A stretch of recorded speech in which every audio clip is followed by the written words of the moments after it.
It was April 2025 when geologists went back to Yellowstone's Norris Geyser Basin for the first time this year. And while doing their usual check, they realized that something was different this time. Where there used to be just a boring patch of ground, now there was a giant hole, about 13 feet wide, filled with weird, milky, light blue water. Everyone was terrified.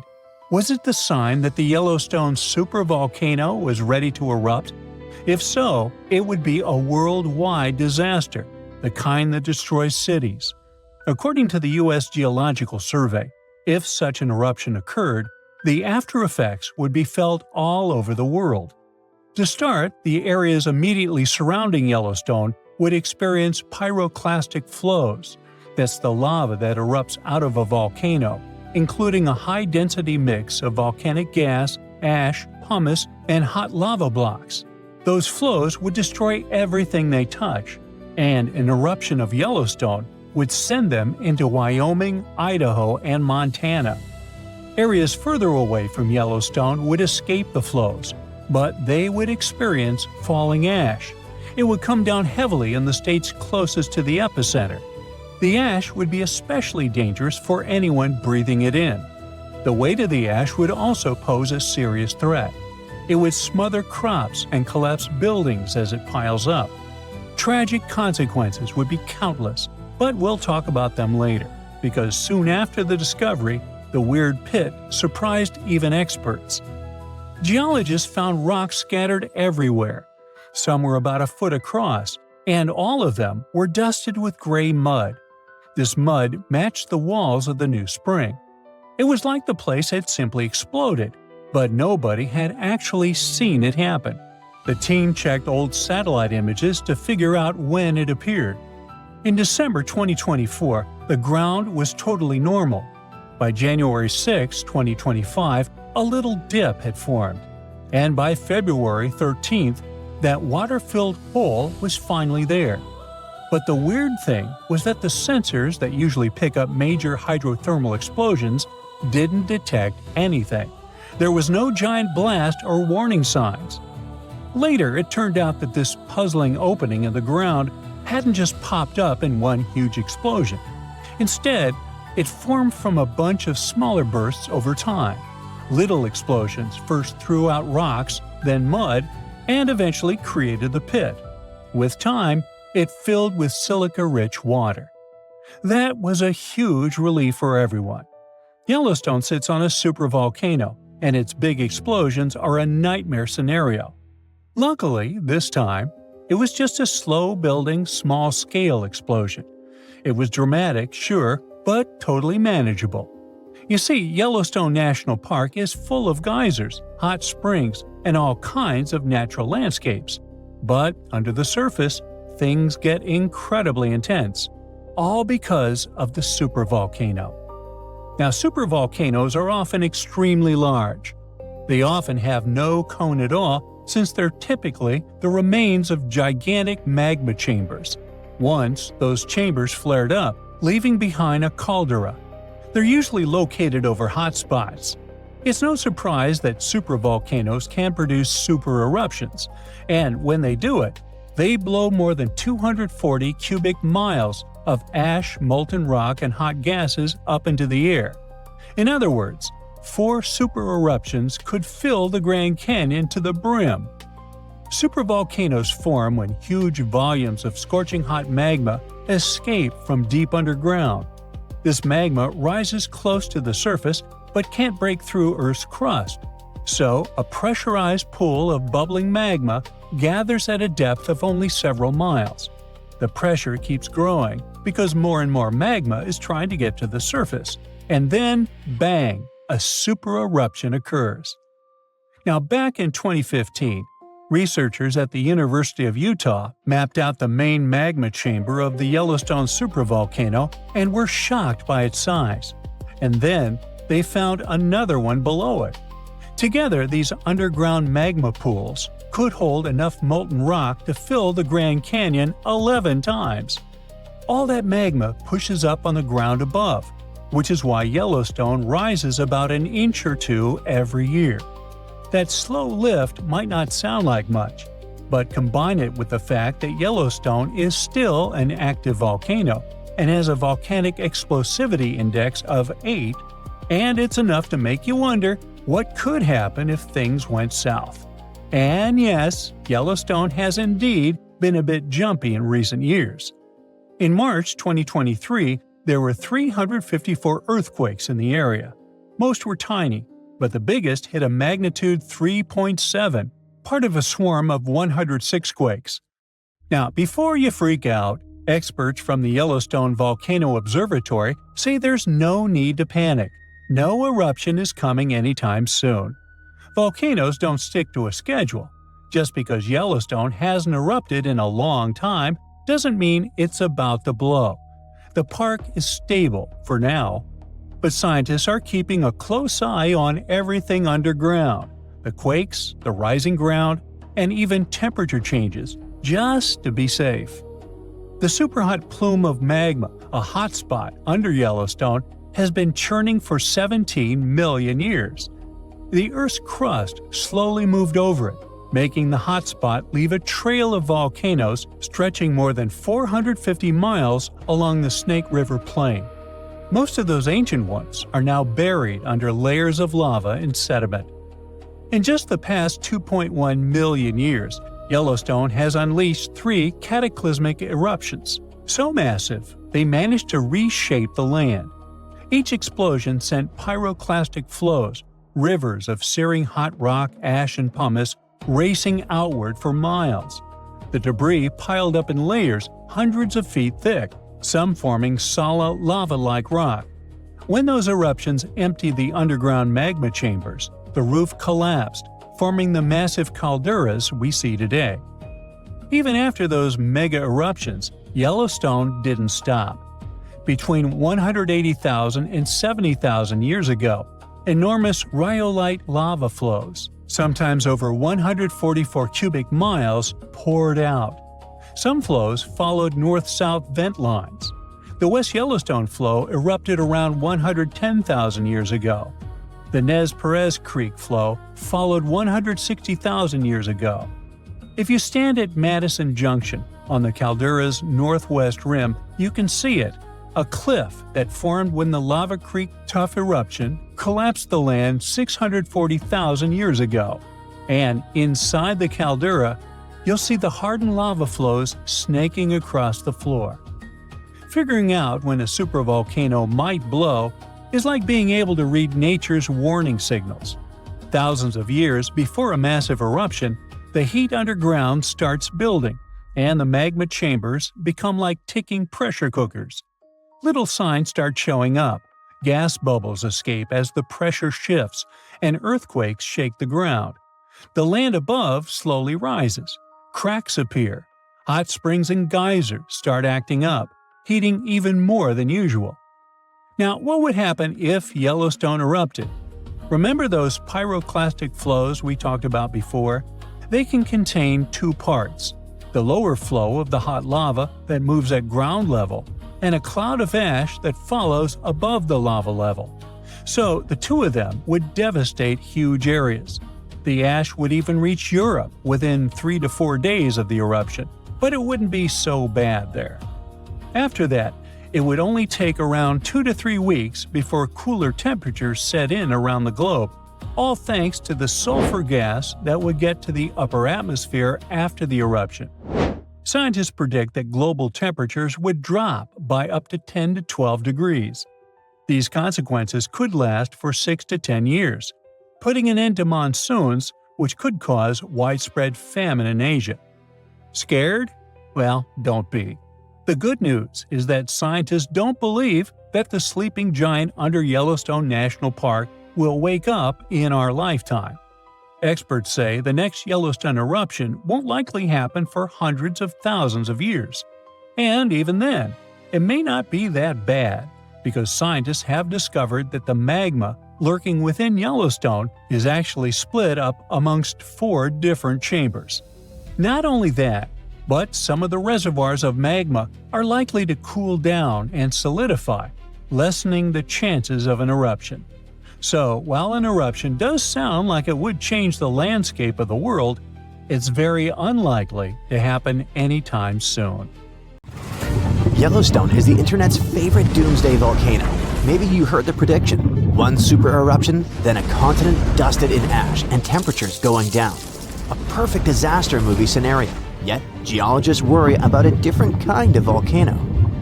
One that won't explode only once. It could rip the ground open, flood the entire continent with lava, and make the air unbreathable. And we know this because it happened before. Right now, researchers think there might be around 20 supervolcanoes scattered across the planet. Short story, we fear those.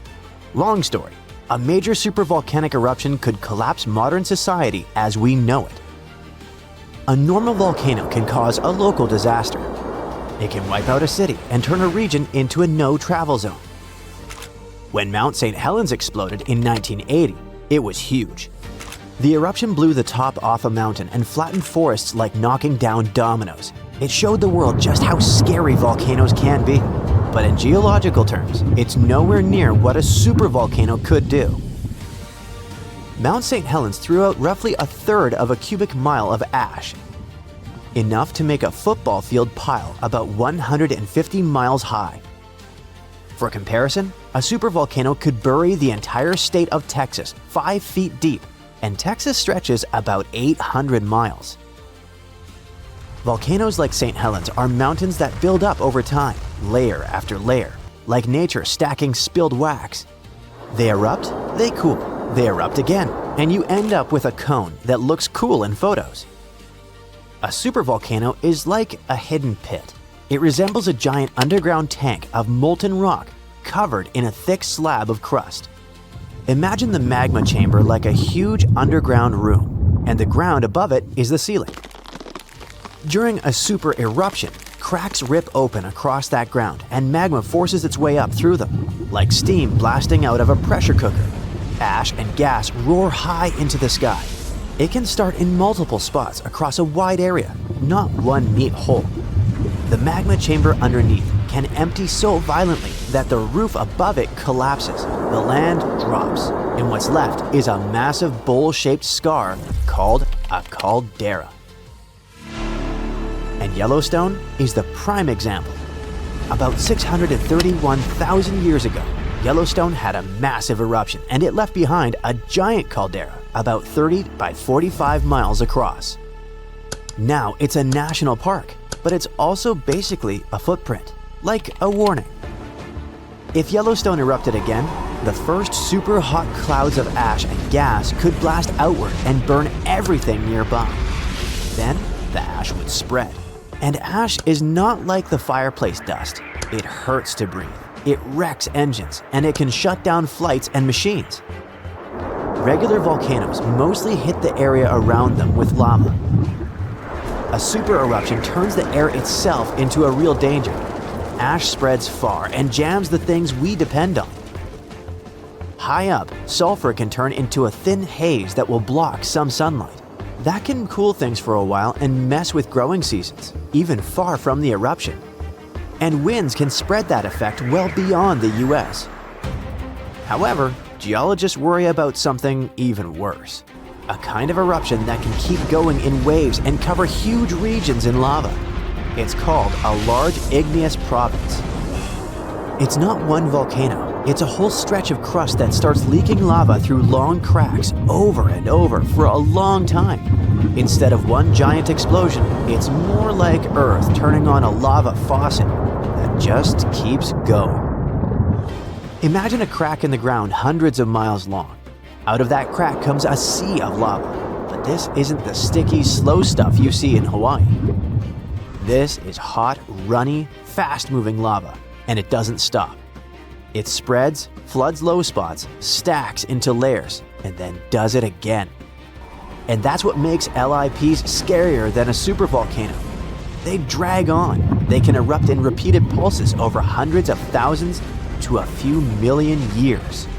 We have scars to prove it right here in the US. About 17 million years ago, the Pacific Northwest ripped open and created the Columbia River basalt. Lava did not just coat the land, it drowned it. The total amount that erupted was around 42,000 cubic miles. That's enough to cover the whole US in lava about 58 feet deep. But how can Earth produce enough lava to bury a mountain range? It's because the planet is still churning inside. Imagine Earth like a pot of thick tomato soup sitting on a stove. Earth's core is the stove, and it's extremely hot. The soup is the mantle, a thick layer of rock that moves slowly. Now and then, a massive blob of superheated rock rises from deep in the mantle, possibly from the boundary above the core. Scientists call this a mantle plume. When it reaches the cooler crust, it spreads out, pushes upward, and when it breaks through, it does not build one neat mountain.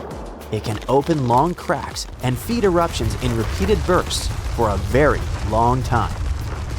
However, while lava burns everything in its way, it's not what wrecks the planet. The gas does. These eruptions release huge amounts of carbon dioxide and sulfur, and we can assume the consequences of that because it happened before, and not just once. About 252 million years ago, a massive LIP eruption began in what is now Siberia. It lines up with the worst extinction event in Earth's history, the Great Dying. Around 90% of species disappeared. Huge amounts of gas flooded the air and trapped heat. The oceans soaked up some of that gas and turned more acidic. Acid rain fell again and again. Life on Earth crashed.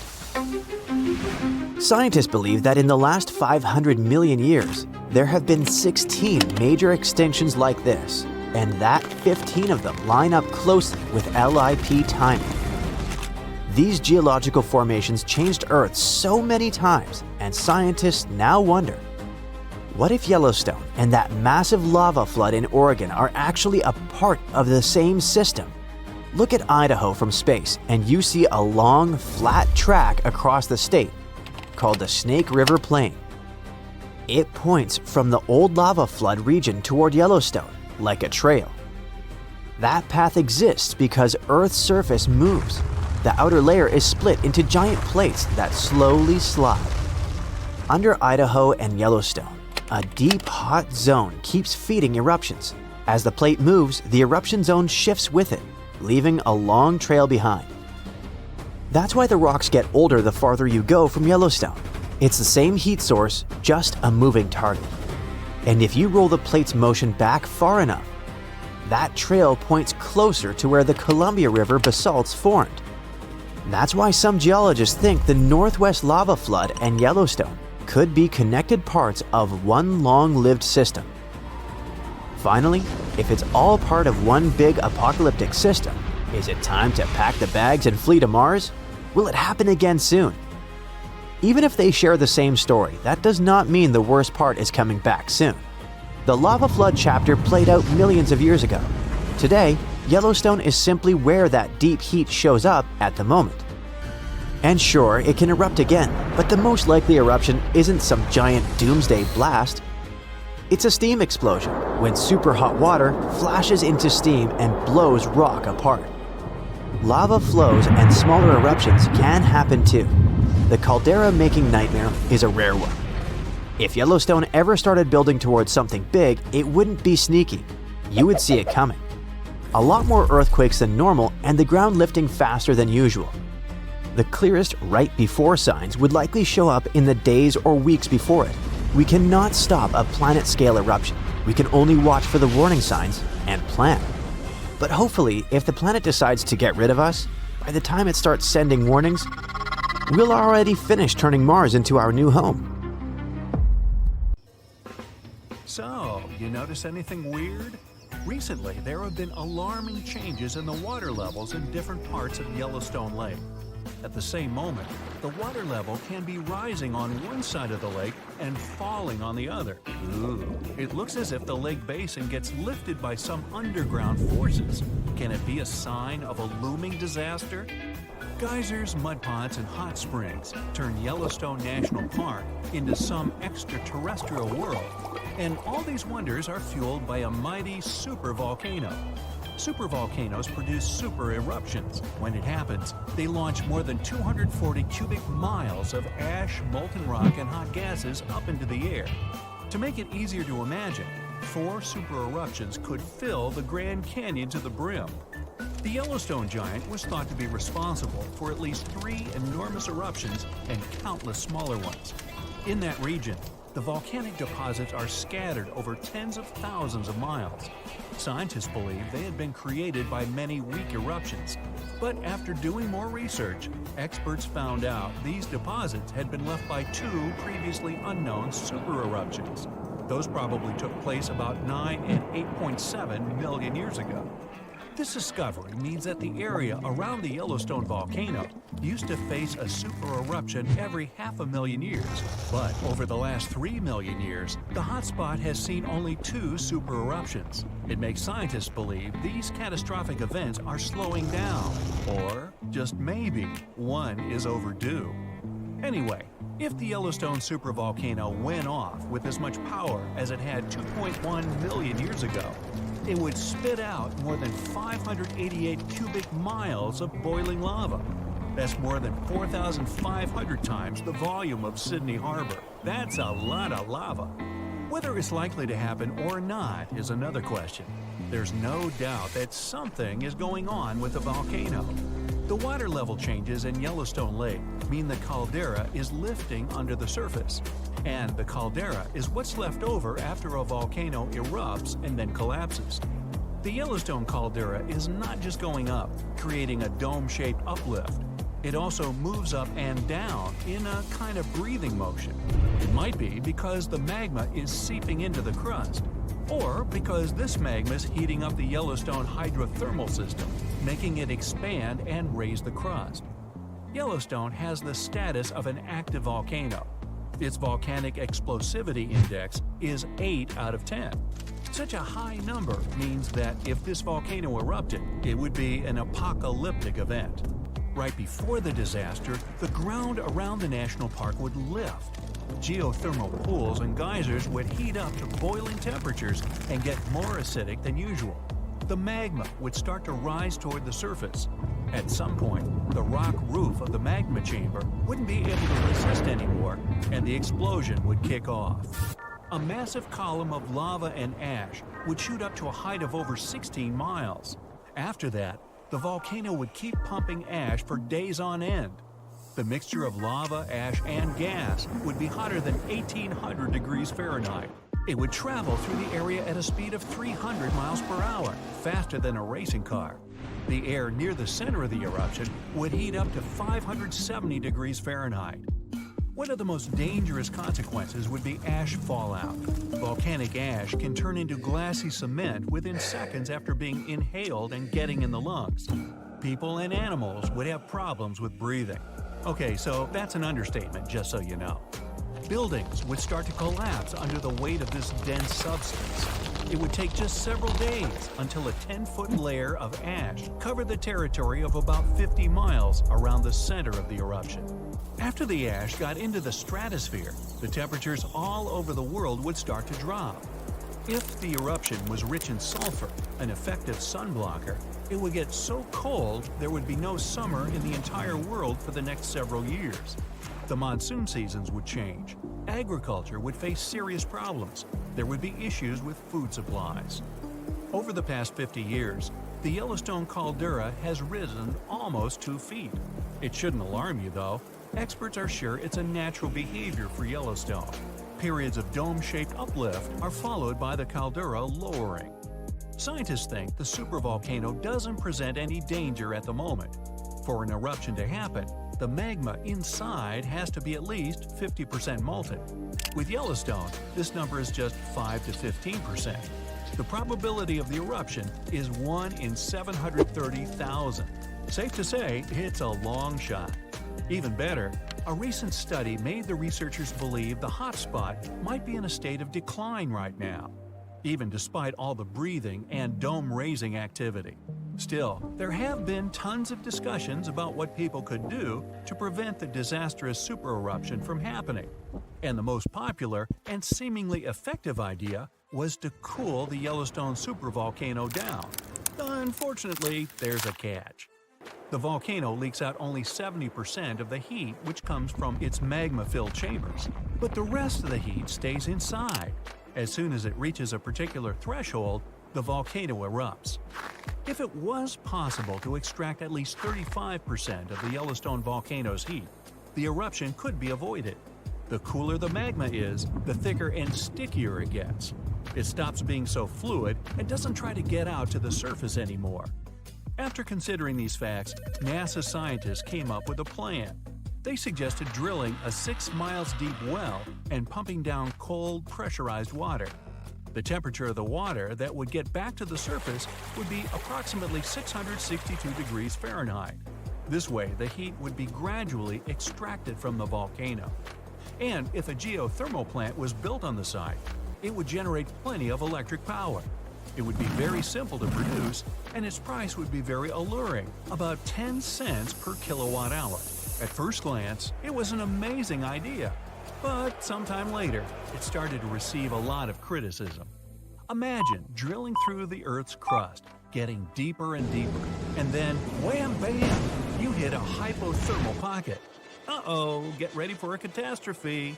This can release gases that are likely to cause a series of super powerful explosions.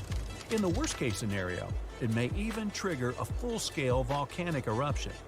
Now, you already know about its catastrophic outcomes, from fountains of lava and avalanches of molten rocks to climate changes all over the globe. Yeah, not good. Or let's say you're drilling a well to deliver cold water to the volcano, and then you suddenly hit its magma chamber. In this case, instead of cooling the giant down, you'll make the top of the magma chamber much more fragile than it used to be, and the whole construction will be at risk of collapsing at any moment. And don't forget that your drilling may also release toxic gases. They often accumulate at the top of the reservoir with magma. Can it get any worse? Well, yes it can. The whole process would stretch for more than 16,000 years. This method is too risky to cool the volcano down as fast as people would probably want. And scientists aren't even 100% sure that when the cooling system construction is finished, the volcano will stay cold for at least another 100 years. And last but not least, the project of making the Yellowstone supervolcano a bit cooler would cost a mind-boggling $3.5 billion. A huge price for something that might not work out altogether. Oh, by the way, Yellowstone isn't the only volcano that has a lava dome that's lifting at the moment. Lava domes are created when magma gets to the surface and then gathers around the vent. Scientists have found one of those inside an underwater volcano in Japan. This dome is more than 2,000 feet high and more than 6 miles wide. Even though the Japanese supervolcano seems to be sleeping, experts don't let their guard down. A volcanic system can go from being calm and docile to teetering on the edge of an eruption in the blink of an eye. Another massive dome is growing in the central Andes, on top of the planet's largest active magma store. The Altiplano Puna Plateau, well there's a tongue twister, and where the dome was found, is the second highest plateau in the world, and the dome itself is more than half a mile tall. You might wonder how come experts have known nothing about this enormous uplift until recently. The answer is simple. It was hidden within the plateau. It's an arid region littered with volcanoes, and it stretches for thousands of miles. Yep, another case of hiding in plain sight. It's official. We now know the exact location and timing of the Yellowstone supervolcano's next eruption, and it's called a supervolcano for a reason. It will be thousands of times more powerful than a typical volcanic eruption. When this happens, the planet will face massive disasters. Earthquakes, tons of magma flows, ash and clouds that will block out the sun. The sky will be gray for a long time. We will have a shortage of food because of the lack of sunlight. Planes won't be able to fly. Some species of animals and trees may disappear. One disaster will follow another, like falling dominoes, one by one. Terrible times await Earth, and okay, stop. It's clear we got it. But when will all this happen? Don't worry, you won't be left without an answer. When ordinary volcanoes erupt, it's always a disaster, but only for those places that are located near the epicenter. Multiply the damage from an ordinary volcano by thousands and you'll get a supervolcano eruption. Yellowstone is one of the largest volcanic systems in the world. It's erupted 3 times in the last 2.1 million years. The last time was 640,000 years ago. The ash covered an area comparable to about half of the United States. Fortunately, there were no people there, but nature got hurt. A similar eruption of a similar supervolcano occurred about 74,000 years ago. It was the Toba supervolcano in Indonesia that caused an apocalypse the human race barely managed to survive. According to some theories, only a few thousand people stayed alive at the time during the volcanic winter, but it's not confirmed. Since Yellowstone is a volcanic system located in a vast national park, it was important for scientists to find out exactly where the first spark would come from. They found out that Yellowstone's magma doesn't accumulate in one place, but hides in several separate underground reservoirs. The reservoir in the northeast of Yellowstone, next to a beautiful place called Sour Creek Dome, is the riskiest. Here, the red-hot magma comes into contact with the hot rocks of the mantle, which are located deep in the ground. Their high temperature keeps the magma in a liquid state. Imagine that you put a pot of hot milk on the stove. Nothing cools down, but only gets hotter, so the milk may soon begin to rise and flow out of the pan. The same thing is happening with the magma under Sour Creek Dome. Magma doesn't cool down there, and at some point it may start to come out. It'll be like a broken pipe from which a fountain of boiling water gushes. But how did scientists find out? The magma reservoirs are located at a depth of about 6 miles, and this whole area is incredibly hot. They used a special method called magnetotellurics. So, Earth's rotating core creates a magnetic field that surrounds our planet. Magma flows around the core, and it contains many magnetic minerals that also create magnetic fields. Scientists use special instruments that sense those fields emanating from the magma, like a metal detector senses lost jewelry on the beach. Using magnetotellurics, they scanned Yellowstone and discovered 4 large magma reservoirs. 3 of them emitted powerful electromagnetic waves, and in the 4th, which is in the northeast, they recorded a much stronger signal from the magnetic field. This is where the eruption is supposed to occur. But fortunately, it won't happen soon. Perhaps in tens of thousands of years, perhaps in hundreds. Phew, you can relax. No volcanic apocalypse is coming soon. But how do scientists know when this magma will start to erupt? Magma doesn't have a timer, and the volcano doesn't wake up with an alarm clock. So, magma flows inside the pores of solid rock. It resembles a dishwashing sponge with lots of small holes through which water passes. Magma penetrates these pores and fills them. For magma to start erupting outward, it must fill at least 40% of these pores. About 20% of them are filled now. But these hot rocks continue to heat the magma and keep it liquid, so it can flow between the pores. At some point, it will connect with other pools of the liquid magma and become a large stream that will rise to the top. How can we prevent this from happening? It seems that the solution here is to cool the balsam rocks, but it's impossible to do so. They are several miles deep, they are incandescent, and there are too many of them. And in any case, trying to cool a part of the Earth's core sounds like a very bad idea. All we can do is accept that nature has its own plans. If the eruption occurs in tens or hundreds of thousands of years, then perhaps humanity will find a way to solve this problem. If not, then we should prepare for the consequences. A huge global catastrophe starts with a massive, large-scale explosion. The erupting magma produces a gigantic amount of ash. A powerful burst of energy collapses the Earth's crust over the magma reservoir. This leads to the formation of a giant caldera. You've probably seen a huge crater in a volcano. So, this is the caldera. The natural disaster is so loud it deafens everyone who's nearby. The blast wave rises ash and pumice stone at a speed exceeding the speed of sound. Volcanic materials reach incredibly high altitudes in minutes. Then, this pillar of ash spreads and plunges a huge territory into darkness.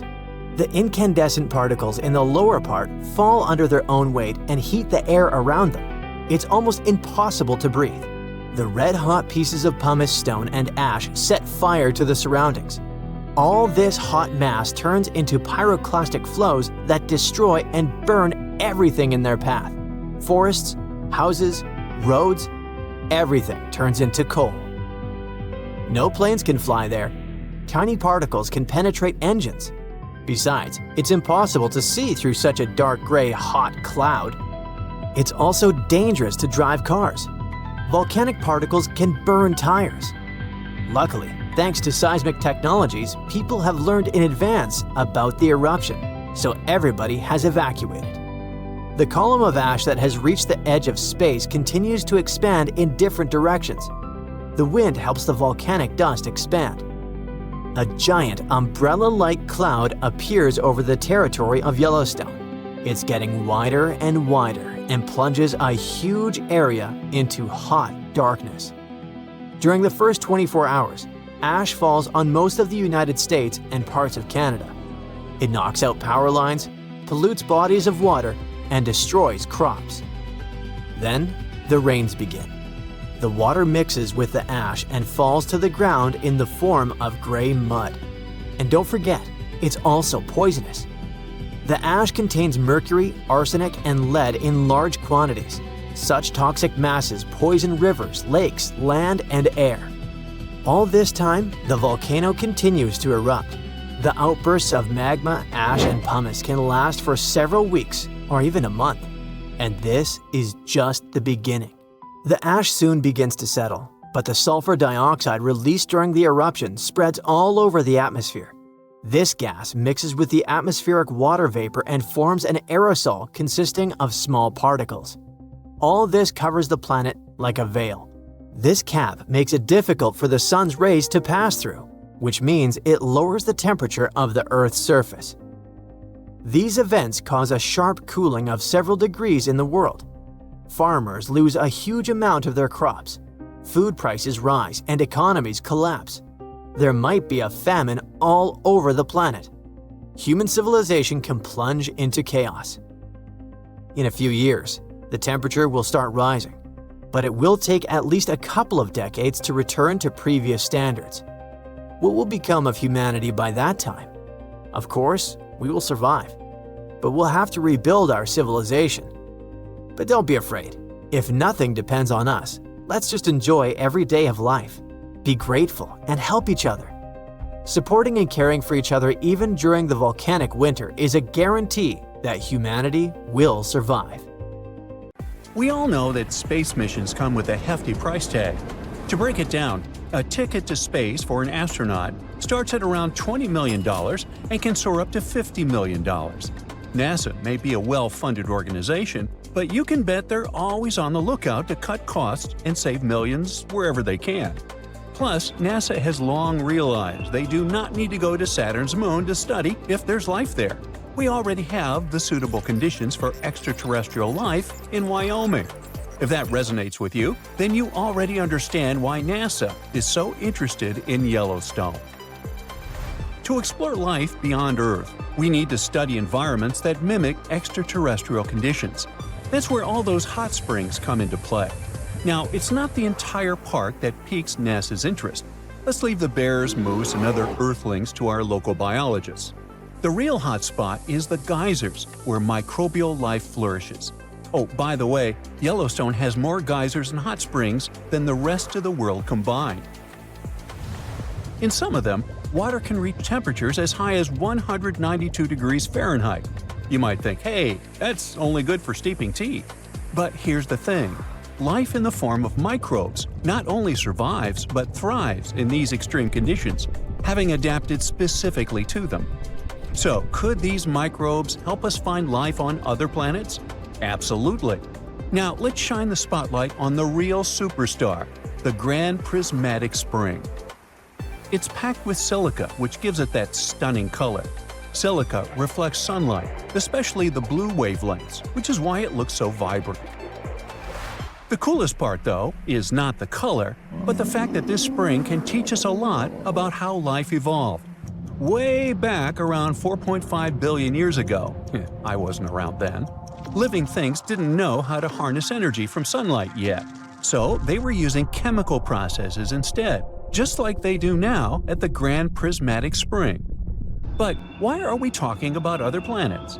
Well, if life on Earth kicked off in a comparable way to what we see in Yellowstone, there's a good chance we could find something similar elsewhere in the universe. And if we could nail down exactly how life started here, we could really fine-tune our search for life on other planets. Geysers, very similar to those in Yellowstone, can be found on moons like Enceladus, which orbits Saturn, and Triton, which is a moon of Neptune. But how do they compare to the geysers we see in Yellowstone? Well, back in 1989, NASA's Voyager 2 spacecraft made a groundbreaking discovery when it spotted geysers on Triton. This was the first time anyone had seen a geyser outside of Earth, not counting the volcanic eruptions on Jupiter's moon, Io, that were found by Voyager 1 in 1979. Since then, more geysers have been found on other moons in our solar system.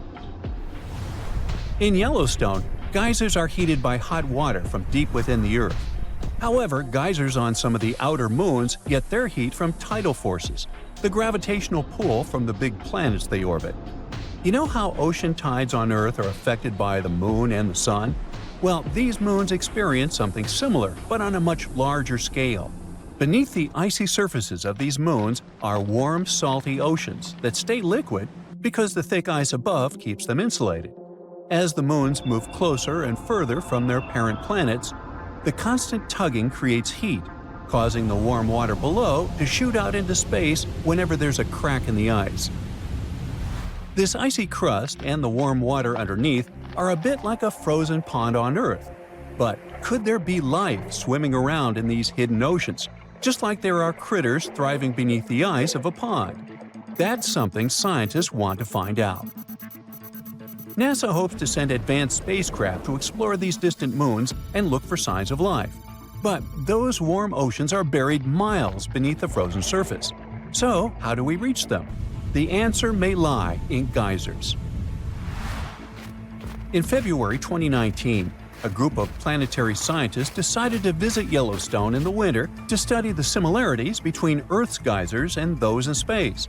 They know that Yellowstone's geysers are home to some tough little microbes called extremophiles, which thrive in extreme conditions like hot or acidic water.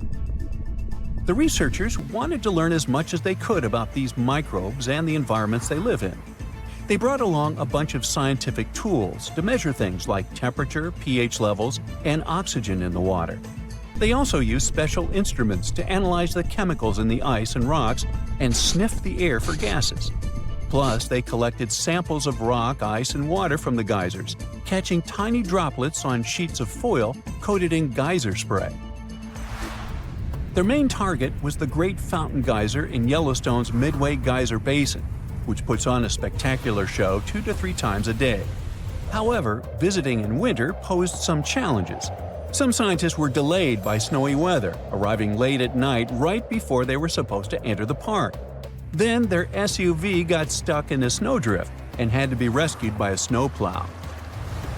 The next day, riding in a snow coach, the team had to trudge through deep snow for nearly a mile to reach the geyser, keeping an eye out for elk, bison, and even bears. As they made their way to the Great Fountain Geyser, they took breaks to gather samples and measurements from other interesting pools along the way, like Lemon Pool and Surprise Pool.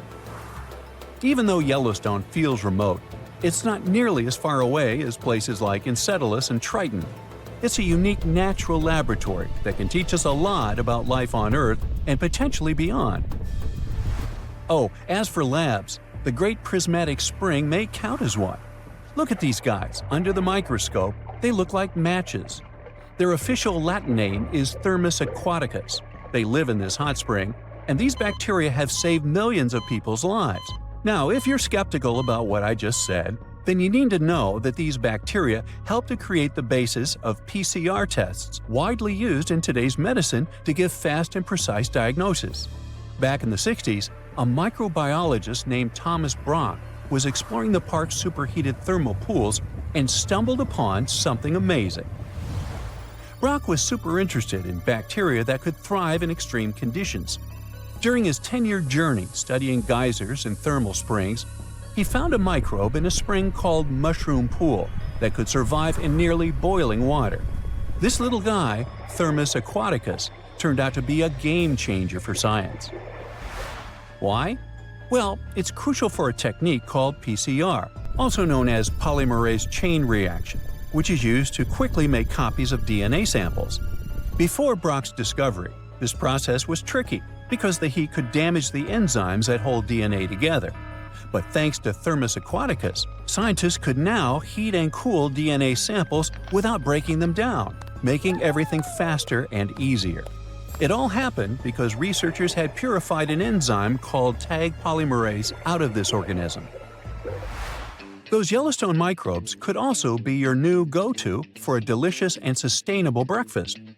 A unique microbe was discovered there during some NASA-funded research, and it's now being transformed into tasty vegan breakfast patties and cream cheese.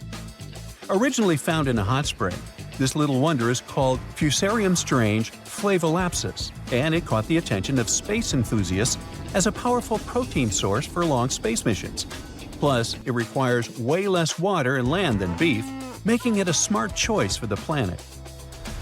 Researchers initially looked at this microbe for biofuel, but soon realized it could be cultivated into a complete protein with a texture reminiscent of chicken. Marked as FY, it can be turned into a variety of food products, all thanks to a fermentation process that keeps it free from contaminants. Oh, almost forgot. NASA is even working on a bioreactor to grow FY in space. Ooh, stay tuned.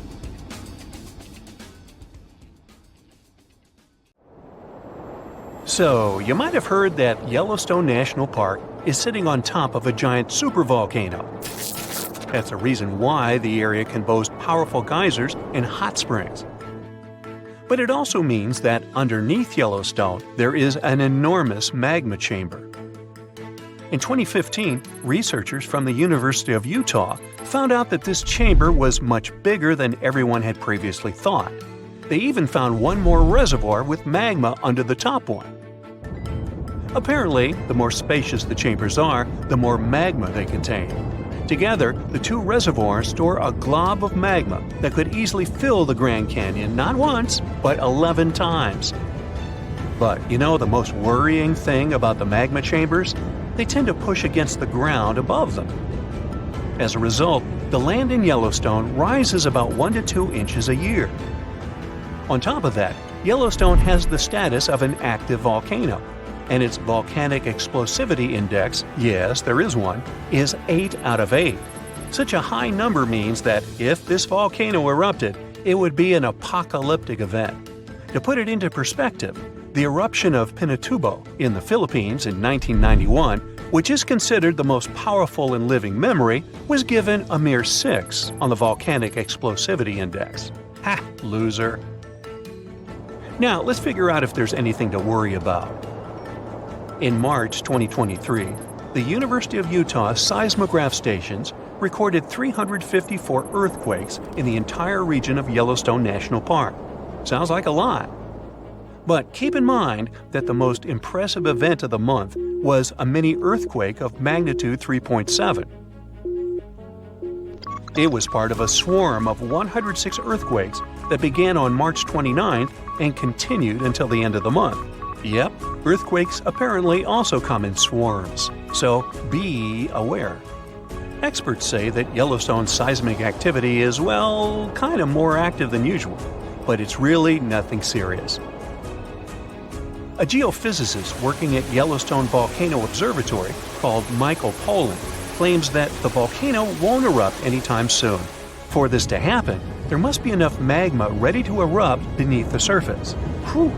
There should also be enough pressure to cause this magma to rise. But neither of these conditions exist today. According to the expert, Yellowstone is stable now. At the same time, Poland and his team are keeping track of all kinds of underground activity, looking for warning signs of possible eruptions. Some of them can be the frequency of earthquakes and ground deformation. Thousands of mini earthquakes, coupled with extreme changes in the surface of the ground in that area, can be alarming. The team also monitors the temperature of the park's thermal features. That's another noteworthy sign of a potential disaster: park-wide changes in geyser activity, as well as gas and thermal emissions. So, despite the media claims that Yellowstone is due to erupt soon because the last eruption happened 70,000 years ago, that's not how volcanoes work. Experts say that it's one of the most popular misconceptions about volcanoes. They don't follow timelines. If a supereruption did happen, though, the most worrying thing for us would not be the lava flows, and not an earthquake that would most likely accompany the natural disaster. No, the worst consequence of such a supereruption would be ash and ashfall. Let's have a look at what it was like when the Yellowstone volcano erupted many years ago. There have been at least 3 supereruptions in the history of the volcano. The most powerful of them was 2,500 times more devastating than the terrifying eruption of Mount St. Helens in Washington state in 1980. As for the most recent supereruption, it was dubbed the Lava Creek eruption. It formed the Yellowstone Caldera after spewing out an insane amount of dust, volcanic ash, and rock into the air. Recently, scientists have also learned about 2 other previously unknown supereruptions that happened around 9 and 8.7 million years ago. The younger of the 2 is now considered to be the largest recorded event of the whole Snake River Yellowstone volcanic province. Anyway, let's have a look at what was going on all those millions of years ago. Because I wasn't around then, so we're all assuming this stuff based on evidence. The first signs of the disaster appeared long before the catastrophe broke out. For thousands of years, the heat had been welling up from within the planet's insides. It had been melting rock beneath the planet's crust and leaving behind huge chambers. They were filled with a pressurized mixture of semi-solid rock, magma, water vapor, and different gases, including carbon dioxide. All this scorching underground soup was expanding since more and more magma arrived with time. The land over the volcanic system was rising upward almost unnoticeably. A year before the supereruption, Yellowstone gave a warning, a burp maybe, but that long ago there was no one who could interpret these signals. Plus, those alarming processes were mostly going on underground. For example, decompression releases gas bubbles. While bursting, such bubbles can often power particular kinds of eruptions. Months before the eruption, small-scale earthquakes became more frequent and more intense. The ground in many spots all over the supervolcano got hotter than it used to be. Surface lakes and groundwater also became warmer. If people had been around at that time, they would have noticed unusual steam fogging in that area. Not long before the eruption started, the growing pressure pushed the ground over the magma chamber up. This created a dome-shaped uplift. Narrow cracks started to open along the edges of this dome. Imagine opening a bottle of soda after you've shaken it. Something like that was happening near the volcano. Think Mentos and Diet Coke. The pressure was released through the fractures when gases were bursting out from under the surface. So right before the disaster, the ground around the Yellowstone volcano lifted. Geothermal pools and geysers heated up to boiling temperatures and got more acidic than usual. The magma started to rise toward the surface. At one point, the rock roof of the magma chamber couldn't resist anymore, and the eruption kicked off. Small but constant tremors began to move the ground days before the catastrophe. But the real shaking didn't start until several minutes before the eruption. With a deafening roar, a massive column of lava and ash hurled up into the air. Within several minutes, a pyroclastic flow rushed across the area at a hurricane-force speed. Such a flow is a liquid mixture of half-solid lava pieces, volcanic ash, and hot expanding gases.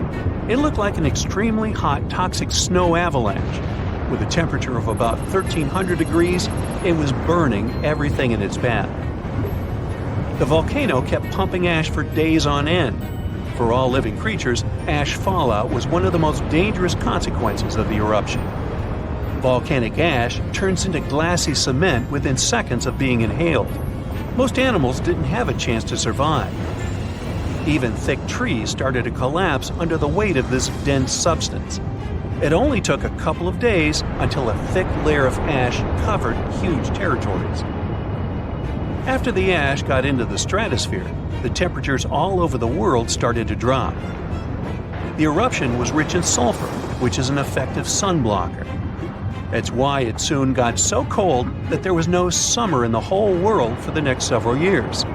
Animals couldn't find food and clean water.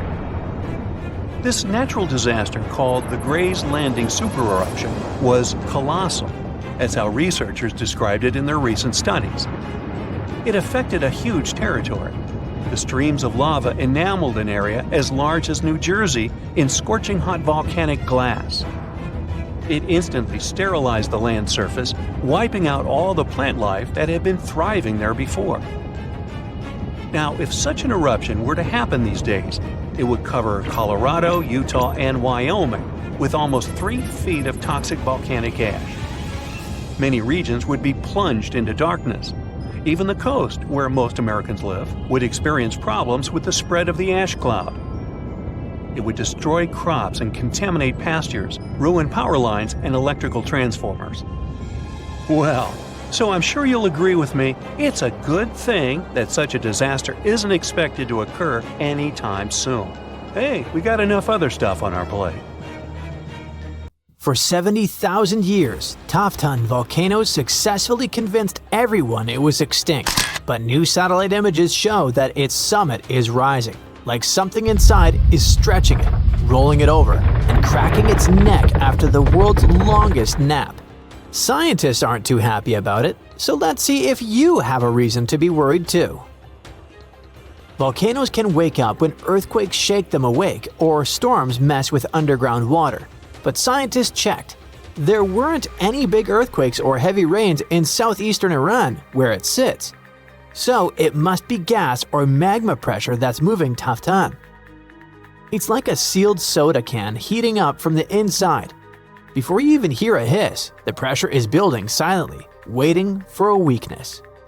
That's why Taftton's movement is such a big red flag. Pressure changes mean new internal activity. Plus, the source of pressure below its surface is at just around 1,600 to 2,070 feet deep. And that's not a lot for a volcano. When the source of pressure sits that close to daylight, it can set off small explosions from steam or gas, even if no lava ever touches the surface. This type of explosion, called phreatic, happens when water underground gets so hot so fast that it blows up like a giant pressure cooker. In Hollywood movies, volcanic eruptions always look like rivers of lava chasing people down the street. But steam-driven explosions are different, sneaky, and unpredictable. One minute everything looks calm, and the next minute rocks and superheated steam blast into the air like Earth sneezed with the power of a jet engine. For Taftton, this is exactly the scenario scientists are afraid of. You don't need flowing lava to cause destruction. A steam-driven explosion can launch boulders the size of cars and shoot ash clouds thousands of feet up.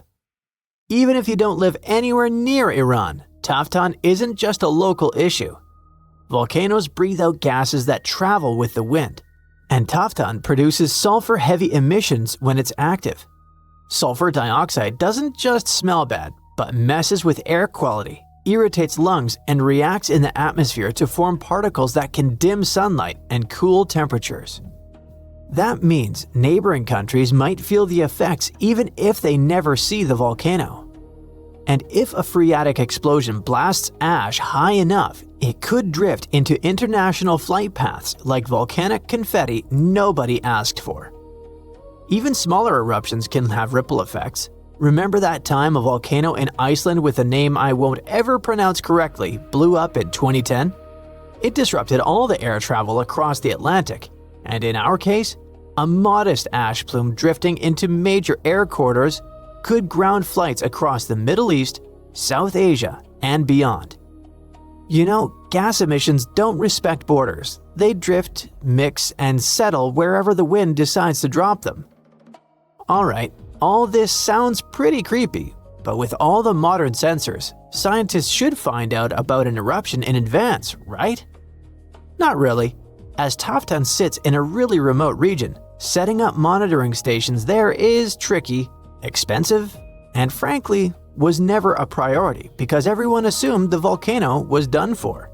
So right now, satellites, not ground instruments, are doing most of the work. Satellites see the big picture, but instruments on the mountain add detail. And that's why it was so important for Taftton to be reclassified from extinct to dormant.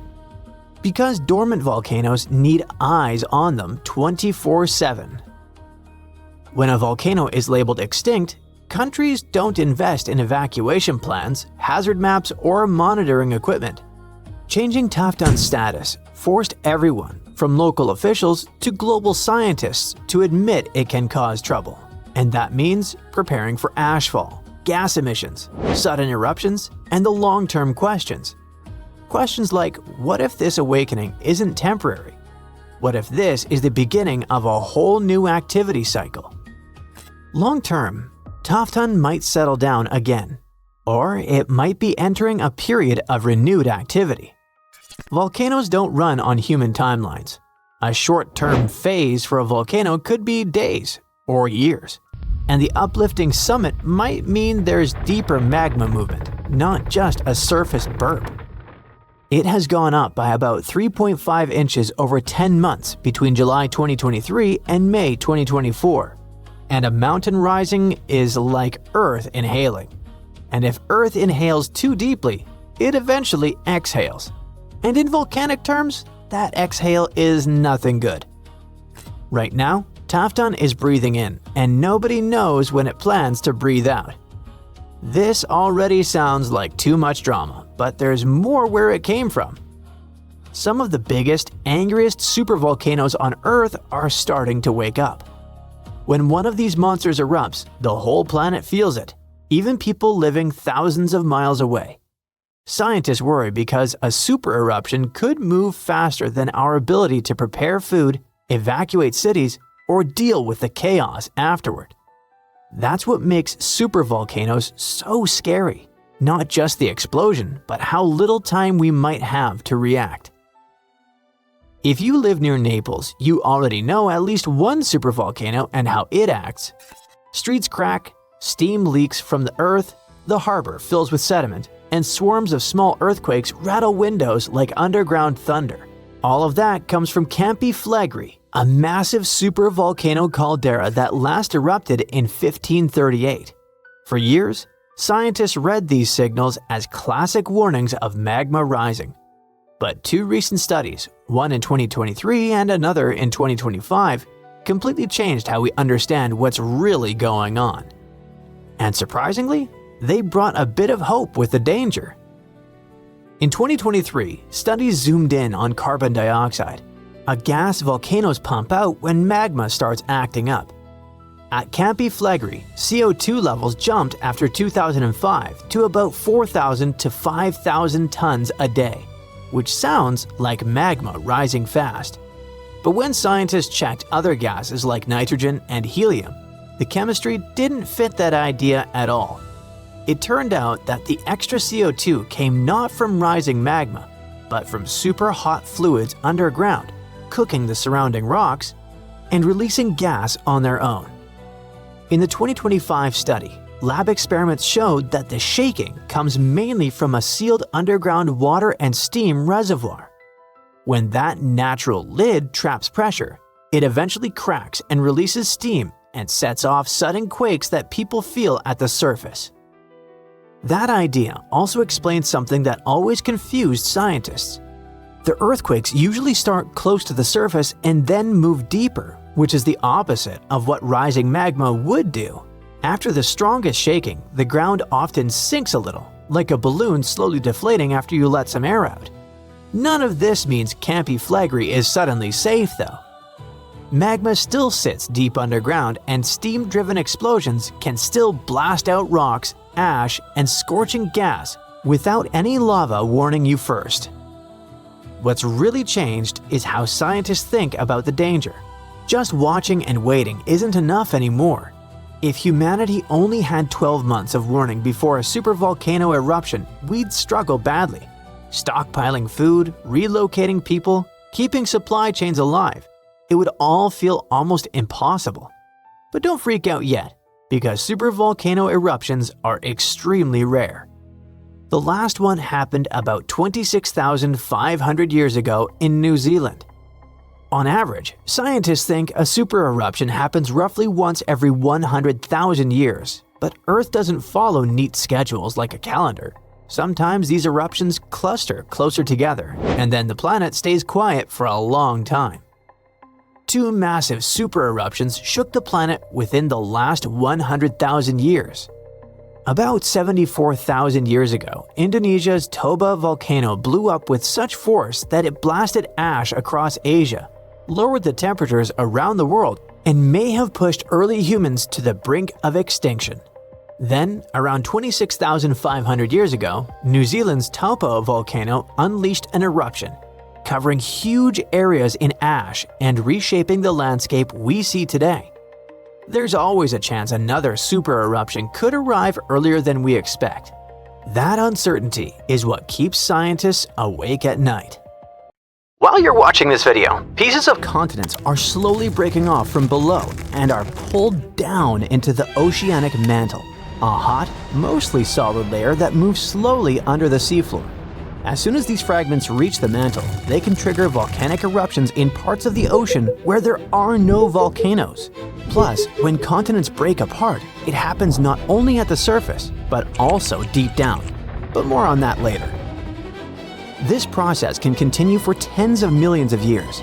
The new study shows that Earth's insides are even more dynamic than we thought. It also explains why many volcanic islands, including Christmas Island in the Northeast Indian Ocean, contain unusually high levels of certain chemical elements. The thing is, these elements are normally only found in continental crust. Well, scientists did suspect that these elements showed up because some powerful forces deep inside the Earth took old, recycled pieces of rock and mixed them into the mantle. This process works a bit like when you mix together ingredients for cake batter.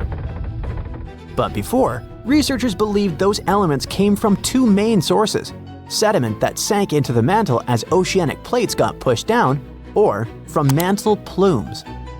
Those are columns of hot rock rising up from deep inside Earth.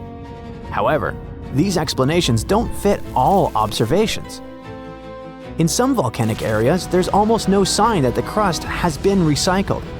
In other places, the mantle seems to cool and too close to the surface to be affected by the rising hot rock.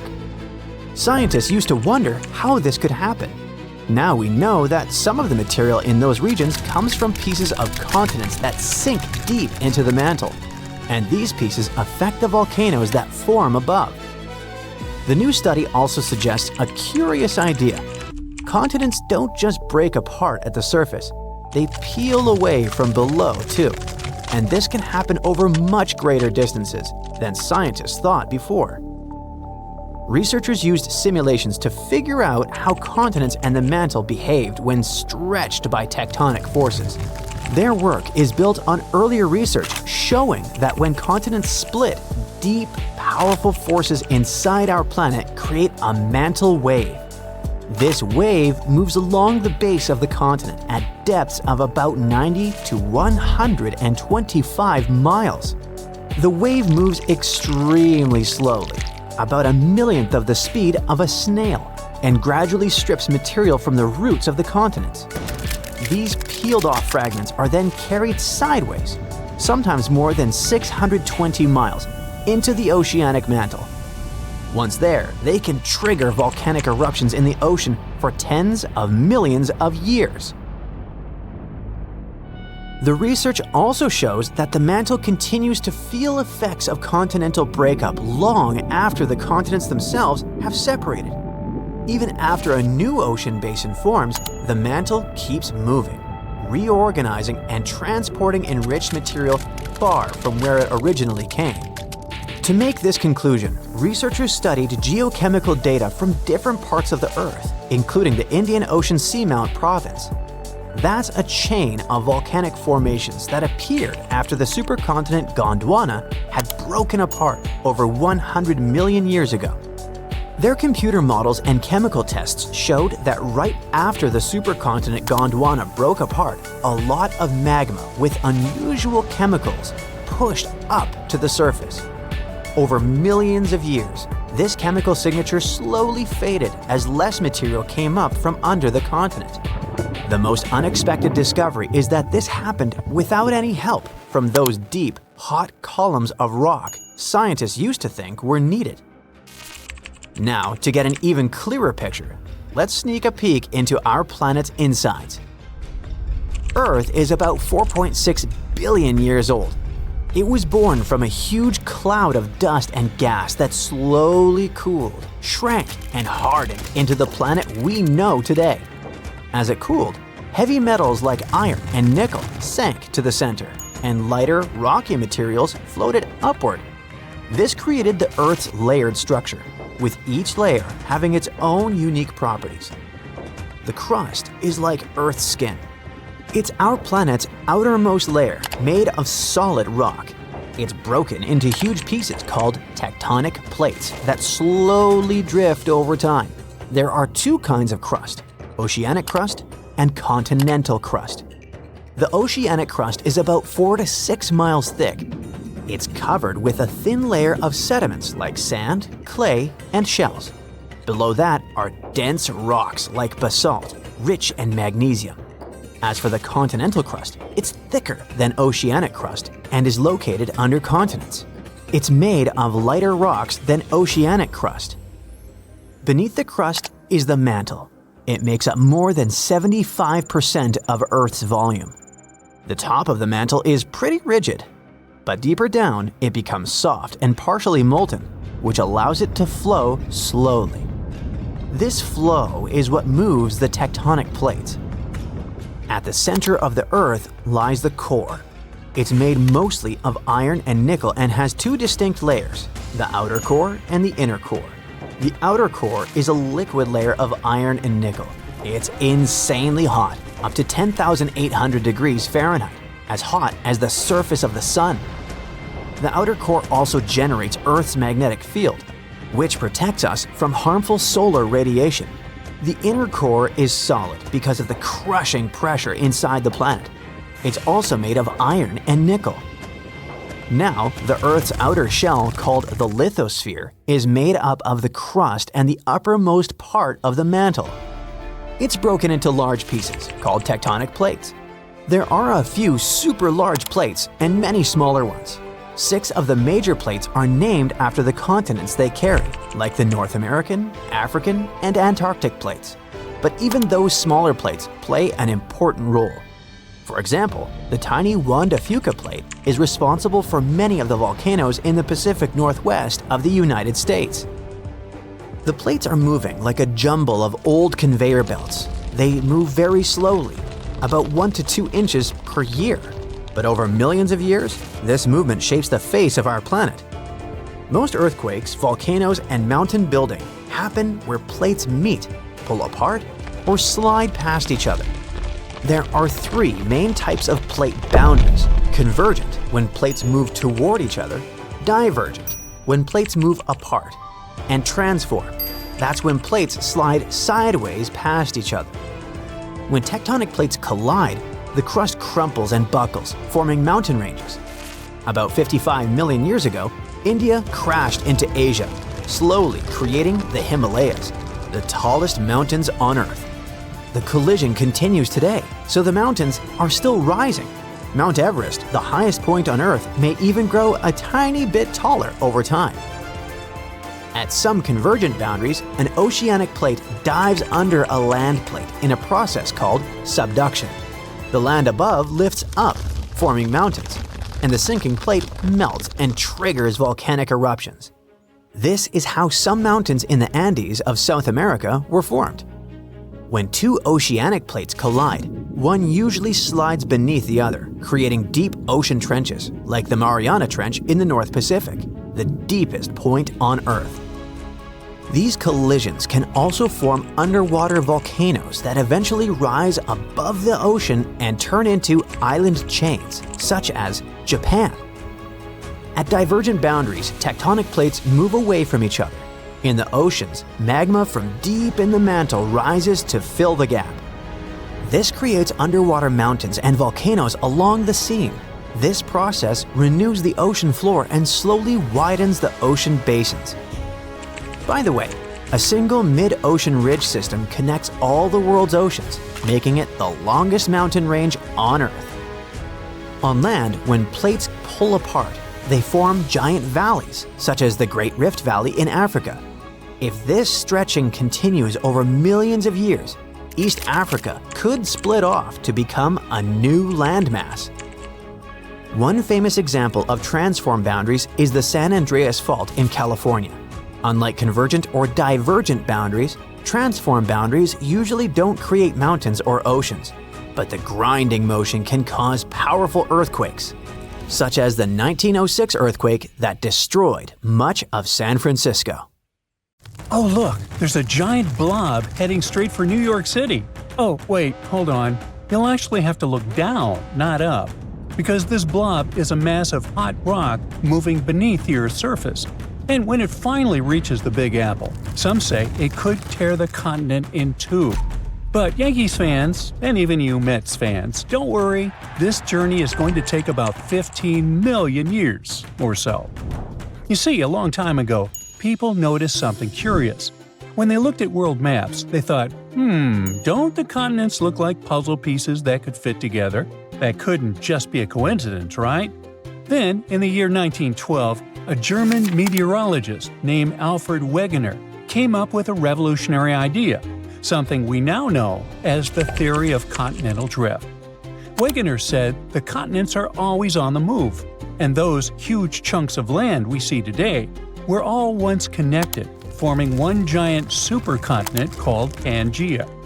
That idea suddenly explained a lot of mysteries, like why fossils from the same species turn up in different corners of the world, even though entire oceans lie between them, or why coastlines of continents match up so neatly, just like South America and Africa. Wegener also explained that mountains form when a drifting continent runs into another one, crumpling the land and pushing it upward. That is exactly how the Himalayas came to be.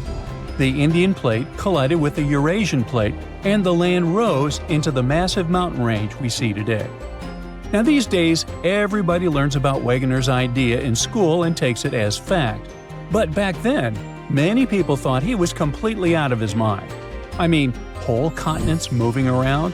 What on earth could push them?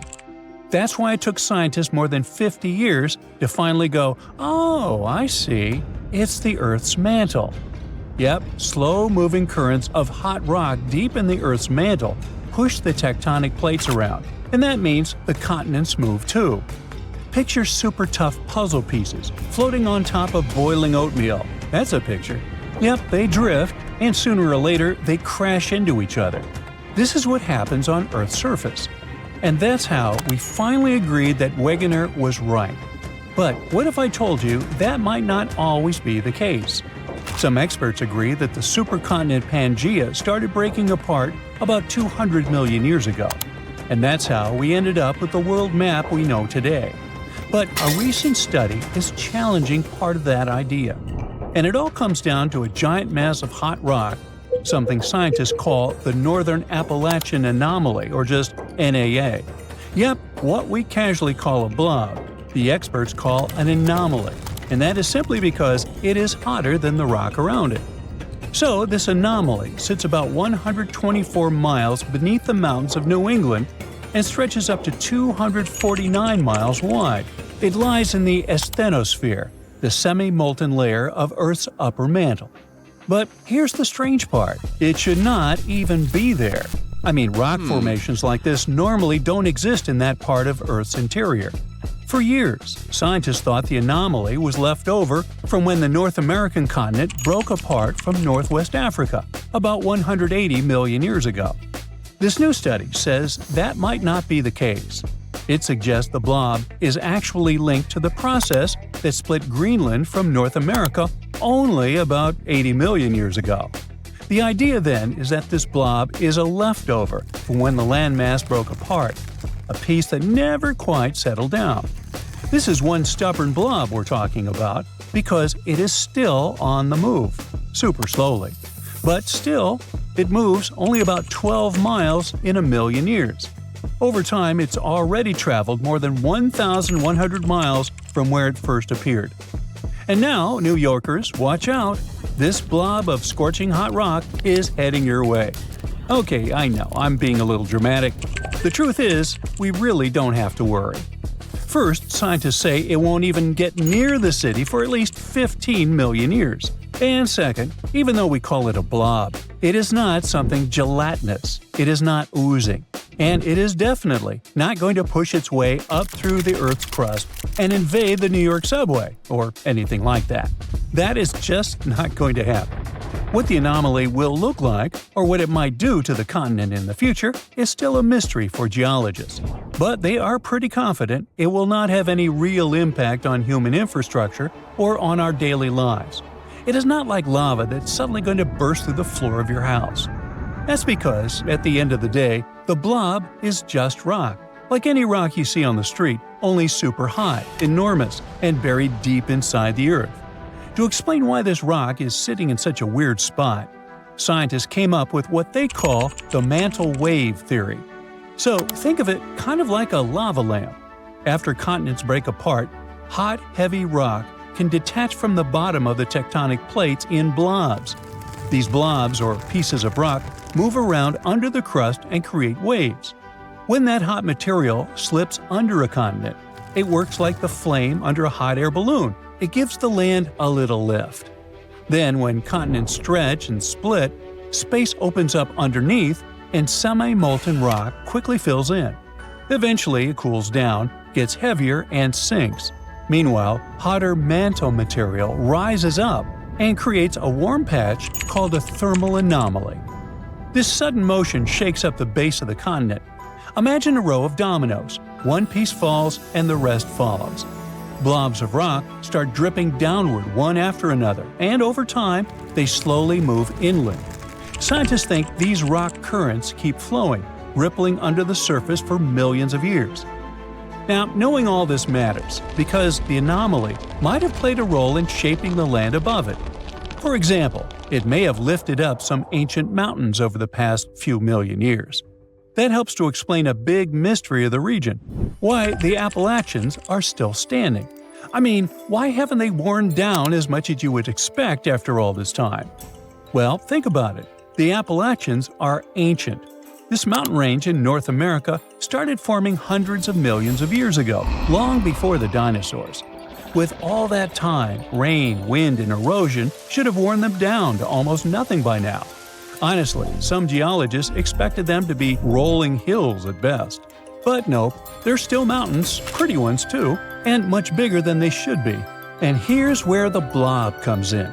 See, when a giant pocket of superhot rock sits under a mountain range, it can actually give the crust a little lift. It's kind of like putting a balloon under a blanket. The blanket rises up. The heat makes the Earth's crust lighter. So even while wind and rain are wearing the mountains down from above, the Earth is gently pushing them back up from below. There is another positive takeaway from this study. These new insights can help scientists better understand other strange geological features around the world. In fact, the researchers believe they may have already found a twin to this blob, sitting under north-central Greenland and also tied to the Labrador Sea. So, what can we conclude from all this? Well, tectonic plate movement is still the reasons continents break apart. But the process goes much deeper than we thought. The effects of ancient rifting can still play out millions of years after the surface split, just like what happened in Greenland. Although it's still really hard to predict what this anomaly will look like in the future, we know one thing for sure right now: there is nothing to fear. And I'm betting that most of us won't be around for that. You're in Italy. Perfect sun, perfect pizza. But enjoying that view? It might be a fatal mistake. That piece is a total illusion. Literally a few miles beneath your sneakers, the Earth isn't just sleeping, it's taking a deep, nervous breath. And I mean it. Geologists are sweating right now because this hidden process isn't just happening, it's accelerating fast. When most people think about volcanoes in Italy, they think about Mount Vesuvius and that tragic story of the ancient city of Pompeii. Ash falling from the sky, a city frozen in time, a tall volcano standing over the Bay of Naples. Vesuvius looks dangerous, and it makes sense that people focus on it.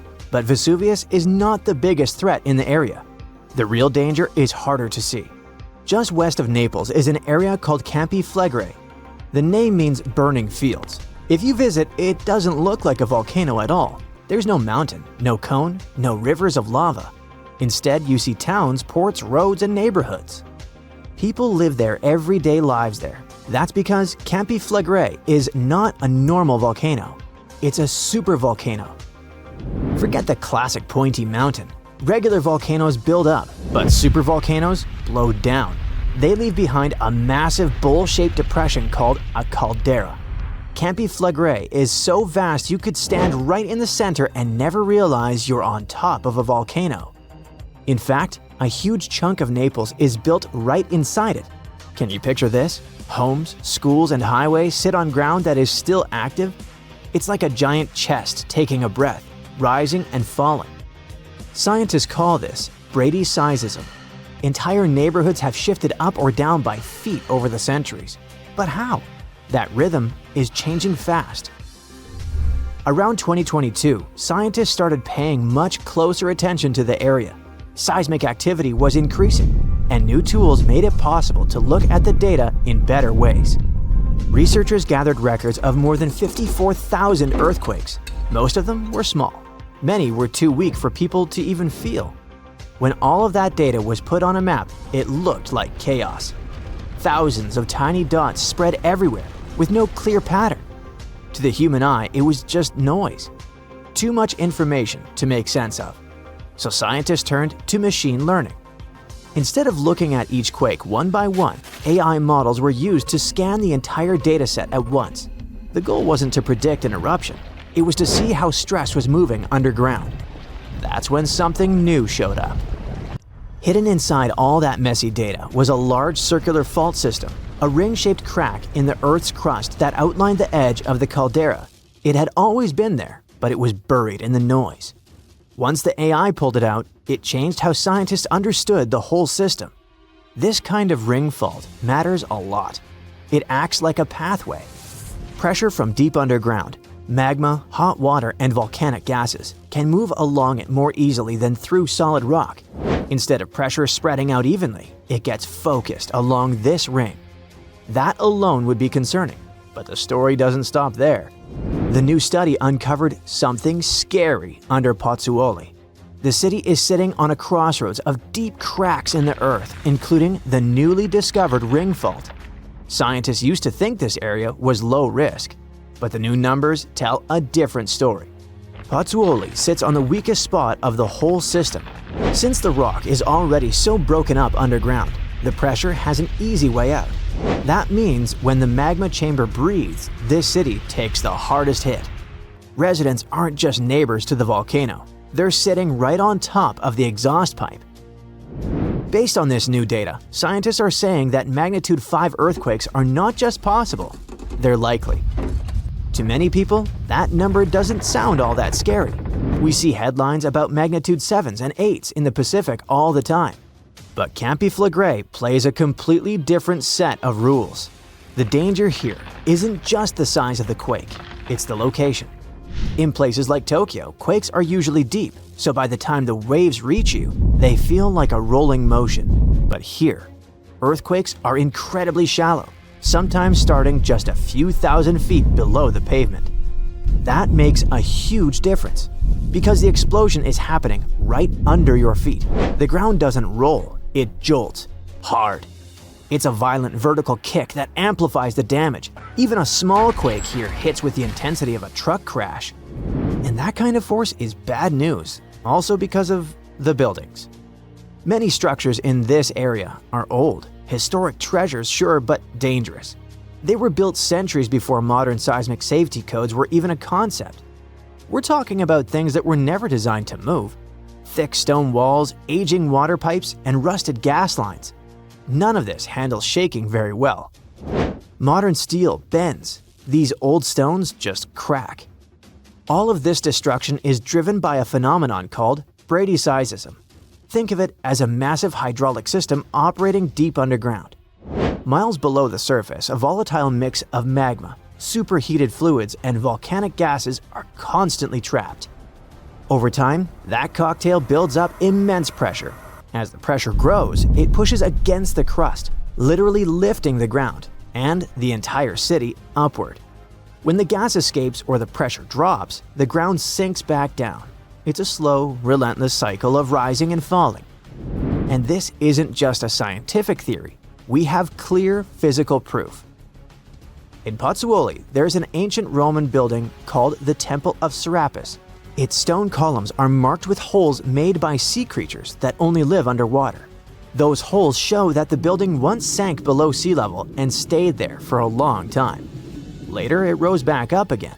The ground didn't move suddenly, it moved slowly, over centuries.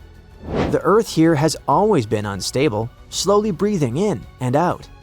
What scares scientists today is how fast the movement is happening now. Since April 2025, the ground has pushed up 0.6 inches every single month. That doesn't sound like much, but in geology, that's fast. Over a year, it adds up to nearly 7 inches. Buildings are not designed to move like that. As the ground lifts, foundations get stressed, pipes stretch, roads bend. At the same time, the ring fault is being pulled tighter and tighter. Systems under stress don't always fail slowly. Sometimes they break all at once. It wouldn't take a huge event to push things over the edge. A small shift in magma, a sudden release of gas. Something like that could trigger stronger earthquakes. If that scenario plays out, we're not talking about some cracked plaster or a few broken windows. It hits the panic button for the entire red zone. And let's be real, evacuating Naples isn't just hard. It's a logistical nightmare straight out of a disaster movie. We're talking about a critical red zone holding 500,000 people, from Pozzuoli to western Naples, who would have to evacuate the second the alarm sounded.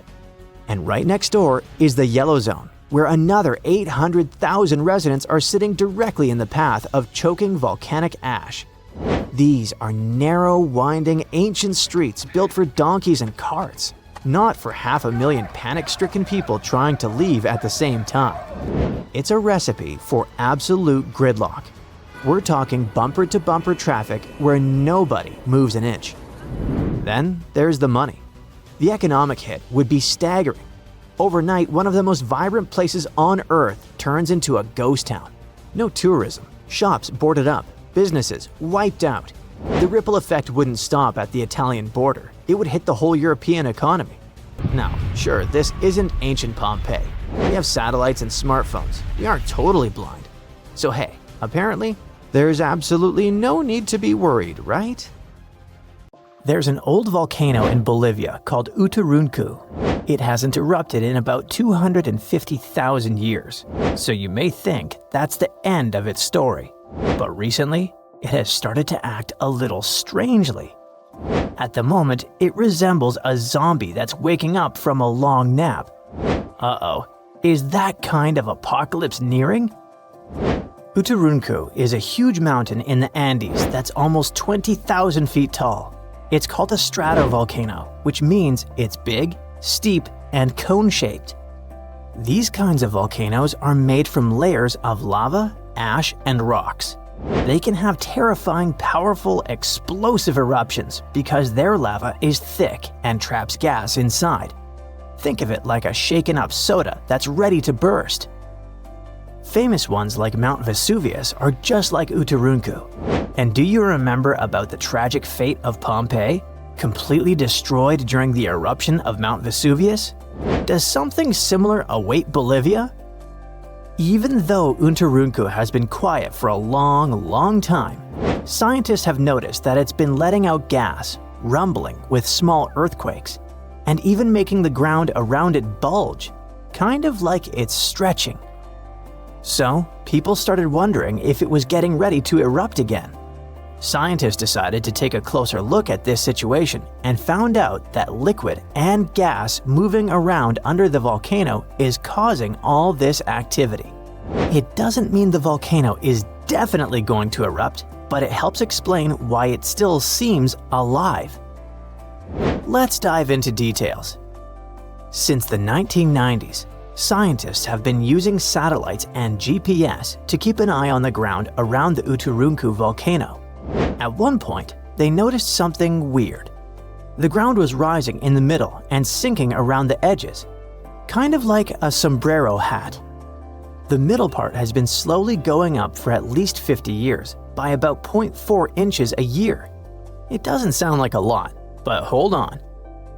This strange shape, along with lots of tiny earthquakes and gas like carbon dioxide coming out of the volcano, made scientists think that there might be a giant blob of magma growing under the mountain.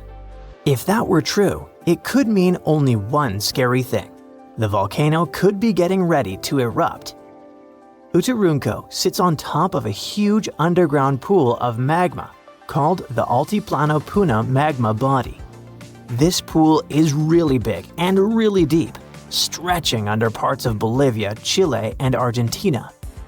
Scientists thought that magma from the APMB might be rising and collecting near the surface, which could lead to an eruption. But now, after studying more than 1,700 earthquakes and checking the rocks around the volcano, scientists have a new idea. Apparently, it's not magma rising up. Instead, hot fluids and gases are traveling up from the APMB through a narrow path shaped like a chimney. These gases, like steam and CO2, can get trapped under the top of the volcano, while salty water, brine, spreads out sideways into tiny cracks in the rocks. This moving gas and water can make the ground rise and fall and cause small quakes, without any magma getting close to the surface. So the good news is, Uturuncu probably isn't about to erupt. If it did happen, it would cause serious damage to nearby communities and even pose a threat to human lives. Lava flows could reach towns tens of miles away from the volcano, and volcanic ash could even spread across Bolivia, Argentina, and Chile. Luckily, even though the volcano is still alive and rumbling, it's not as dangerous as scientists once thought. This discovery might help scientists figure out if other volcanoes around the world are getting ready to erupt. Now, let's visit Alaska, where according to researchers, Mount Spur might erupt soon. It's letting out strange amounts of volcanic gases from the top and side vent, the very vent that last erupted in 1992. If it erupts again, it could cause problems for airplanes flying nearby and might send ash falling from the sky. The good news is that nobody lives close to it, so people are safe for now. But even though Mount Spur isn't super dangerous, there are other volcanoes around the world that could be really destructive. One of those is Campi Flegrei, a giant volcano system near the city of Naples. Instead of one big mountain, it has 24 craters spread across the area. It last erupted in 1538, but its biggest eruption happened about 40,000 years ago. That explosion covered the whole Mediterranean region in ash and made temperatures drop by up to 16.2 degrees Fahrenheit in Eastern Europe, which led to a very cold volcanic winter. If Campi Flegrei erupted again today, it could be very dangerous. It might cover Naples and nearby places in ash, causing earthquakes and landslides, and create air pollution and acid rain. Scientists are keeping an eye on it, especially after a 4.4 magnitude earthquake shook the area in March 2025. But the good news is, there's no sign that magma is rising to the surface right now, which means an eruption isn't expected soon. Still, since Italy has a lot of volcanic activity, experts continue to watch it carefully. Mount Vesuvius is also in Italy and is one of the most famous volcanoes in the world. It's known for its huge eruption in 79 CE that buried the Roman cities of Pompeii and Herculaneum. The last time the volcano erupted was in 1944. Today, Vesuvius is even more dangerous because over 3 million people live near it. Around 700,000 people are living illegally right on its slopes, which puts them even more at risk. If the volcano erupts again, it could send rocks and ash flying through the air at nearly 100 miles per hour and cause major destruction, possibly even wiping out Naples. And still, scientists believe a big eruption from Vesuvius probably won't happen for a few hundred more years. But since it's still an active volcano, researchers continue to monitor it. Cumbre Vieja is a volcano on the island of La Palma, which is part of the Canary Islands. It last erupted in 2021. During that eruption, lava poured out of the volcano and flowed all the way to the sea. It destroyed over 3,000 homes, but luckily, thousands of people were safely evacuated, so it wasn't as bad as it could have been. In the past, scientists were worried that a huge eruption could cause the entire western side of the volcano to break off and crash into the ocean. This could create a mega tsunami, sending massive waves hundreds of feet high across the Atlantic Ocean. But more recent studies have shown that this is very unlikely to happen. Mount St. Helens is a volcano in Washington State in the United States. It had a massive eruption in May 1980 that ended the lives of 57 people. That eruption also caused the biggest landslide ever recorded. Hot, pressurized magma exploded from the volcano, shooting ash 15 miles into the sky. Ash covered a huge area, and around 230 square miles of land was destroyed. Mount St. Helens is still active and is expected to erupt again someday, possibly even in our lifetimes. But experts say it's not likely to have another huge sideways blast like the one in 1980, thanks to a deep crater that is now formed at the top. It will change the way the volcano might erupt. Popocatépetl is a big, active volcano in Mexico. It's been slowly erupting on and off since the early 2000s. It's really close to a lot of people, just 40 miles from the Mexico City metropolitan area, which has about 22 million people, and 30 miles from Puebla, which is home to about 6 million inhabitants. If Popocatépetl had a huge eruption, it could cover Mexico City in thick ash as much as 8 inches deep. That ash could block drains, mess up the water, and even stop the electricity from working. Even worse, fast-moving lava and super hot flows, called pyroclastic flows, could rush down the mountain and destroy towns nearby. The volcano was quiet for 50 years, but now it rumbles and shakes pretty often. There have been over a dozen small eruptions, including some as recent as February 2024. Some nearby places got covered in ash, but scientists say this isn't too surprising, and they're keeping a close eye on it. These ominous rumbling sounds, the ground shaking under your feet. Wait a minute, that's my tummy. Or it might be Washington State's Mount Adams waking up. It's the largest volcano in the state by both area and volume, and it's recently started to show signs of life after staying silent for thousands of years. Scientists have noticed an alarming uptick in seismic activity around the mountain. And since the last eruption here happened between 3,800 and 7,600 years ago, humanity was still in the Stone Age at that time. This sudden chattiness has scientists, let's say, curious. The U.S. Geological Survey has hurriedly installed temporary seismic stations around Mount Adams to keep an eye on the situation. At the same time, they reassure the public there's no need to panic. Mount Adams doesn't reach the height of the better-known Mount Rainier, and still it covers a massive area, making it Washington's largest active volcano. Interestingly, records show that before September of this year, Mount Adams had experienced an average of just one small earthquake every 2 to 3 years since 1982. And then, the Cascades Volcano Observatory and the Pacific Northwest Seismic Network detected a staggering 6 earthquakes in just 1 month, September. These quakes were all rather tiny, with magnitudes ranging between 0.9 and 2 on the Richter scale. It means they were so weak you wouldn't feel them at the surface. Plus, satellite imagery confirmed there was no ground deformation in the area.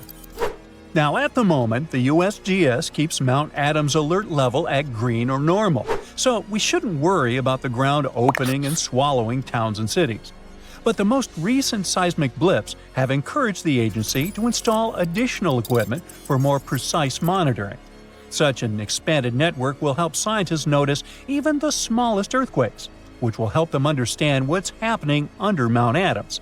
This extra equipment might also shed light on whether this recent activity is a signal of future eruptions or just a random anomaly. If Mount Adams eventually erupted, it would likely produce slow-moving lava flows rather than explosive eruptions like Mount St. Helens. After all, past eruptions have only led to lava flows that travel just a few miles from the volcano, so that's not what we'd need to worry about. A much more dangerous thing would be lahars. These are mud flows that can happen when volcanic ash, rock, and melted ice mix during eruptions. Lahars have occurred near Mount Adams without even eruptions. Rock, weakened by hydrothermal processes at the volcano's summit, suddenly broke loose, creating fast-moving, destructive mud flows. Exactly for this reason, the USGS categorizes Mount Adams as a high-threat volcano. While it doesn't erupt frequently, it still poses serious risks to nearby settlements. Another volcano we should carefully watch is Katla in Iceland. It's one of the country's most powerful and dangerous volcanoes. It last erupted over a century ago in 1918, but if it erupts again, it could be 10 times as powerful as another Icelandic volcano whose name I can't pronounce. See? That one erupted in 2010, completely disrupting air travel all over Europe. An eruption of Katla could release large amounts of sulfur dioxide, which could form sulfate aerosols in the atmosphere. Such aerosols reflect sunlight, which could even cause temporary global cooling. This phenomenon often followed catastrophic volcanic eruptions in the past. Although eruptions are common in Iceland, Katla's ash cloud would likely shoot higher into the sky and cover larger areas of Europe than that other one did. It would ground flights and negatively affect economies. If Katla erupted, it would also harm agriculture, water supplies, and air quality. In 2014, scientists noted that a large eruption could even cause a tsunami that might travel along Iceland's south coast and out to sea. But the potential impact of such a tsunami is still unclear. Katla tends to erupt on a regular schedule every 40 to 80 years, which means that another eruption is statistically very likely soon. That's why Katla remains under close scientific observation. The Canary Islands' Cumbre Vieja erupted recently in 2021, reminding people of its destructive potential. The lava flow from this eruption was devastating. It covered whole neighborhoods and flowed into the ocean, destroying more than 3,000 homes. Thousands of people had to be evacuated. But the craziest thing? Even though the damage was significant, scientists believe it could have been far worse. A massive eruption of Cumbre Vieja could have caused the volcano's entire western flank to collapse into the Atlantic Ocean, triggering a mega tsunami. This hypothetical tsunami could have potentially created waves hundreds or even thousands of feet high. They could have flooded coastlines around the Atlantic basin, including parts of the US and Europe. Luckily, recent studies claim that a collapse of that scale is unlikely. But even though the chance of a mega tsunami is low, scientists still think it's wise to prepare for possible eruptions because there's a chance of extensive damage. The lava flows that occur at this volcano tend to be extensive and dangerous to both human life and the infrastructure on the island. If you decide to travel to Ecuador, you should be wary of Cotopaxi, one of the most active volcanoes in this country. It's been rumbling with minor eruptions since 2022. While these eruptions have been relatively small, Cotopaxi has a great potential for a major eruption, and it has scientists on high alert. If Cotopaxi erupted on a large scale, it could produce a massive ash cloud over 12 miles high, threatening the lives of around 200,000 people in the neighboring area. A serious danger is Cotopaxi's snow-capped summit. It would melt super rapidly in a major eruption. It could lead to destructive floods and landslides that would flow down the mountain and potentially reach populated areas. This combination of volcanic activity and glacial floods makes Cotopaxi a high-risk volcano. A powerful eruption could occur soon, or it could be years or even decades away. But monitoring efforts are in place to catch any warning signs. The next volcano we should watch out for is already infamous, Mount Vesuvius. Its catastrophic eruption in 79 CE destroyed the Roman cities of Pompeii and Herculaneum. Its last eruption occurred in 1944, but Vesuvius remains highly active and poses a great risk to nearby Naples, one of Italy's largest cities. A large eruption would threaten over 3 million people. Many of them live in the vicinity or even directly on the slopes of the volcano. If Vesuvius erupted, it would be an explosive event, with ash, rocks, and volcanic gas ejected at extremely high speeds. And even though such a destructive event isn't expected for a few hundred years, Vesuvius remains one of the world's most closely watched volcanoes. After all, it has a real potential to cause catastrophic damage in a densely populated area. Then we have Popocatépetl, often called El Popo. It's one of North America's tallest active volcanoes, which lies about 40 miles from Mexico City. Exactly this proximity to a metropolitan area with a population of 22 million people makes Popocatépetl especially hazardous. A large eruption could send a massive ash cloud over Mexico City, causing widespread disruptions. Ash could clog the city's drainage systems, contaminate water supplies, and even cause power outages by short-circuiting electrical systems. Plus, lahars could rush down the volcano, reaching nearby towns. Popocatépetl has been showing near-constant seismic activity since the early 2000s, and smaller eruptions are pretty common here. In early 2024, there were 13 recorded minor eruptions, which alarmed nearby towns. At the same time, volcanologists consider such eruptions normal for Popocatépetl. While talking about super dangerous volcanoes, we can't skip Yellowstone National Park. It houses one of the world's largest supervolcanoes. Its last massive eruption occurred about 640,000 years ago. But if this monster were to erupt today, the impact would be much more devastating for the entire planet. States closest to Yellowstone, including Montana, Idaho, and Wyoming, would be most affected, likely experiencing disastrous pyroclastic flows. These flows, which are made of a dangerous mix of lava, ash, and gases, can obliterate everything in their path. Large parts of the country would also be blanketed in volcanic ash, over 3 feet in some areas.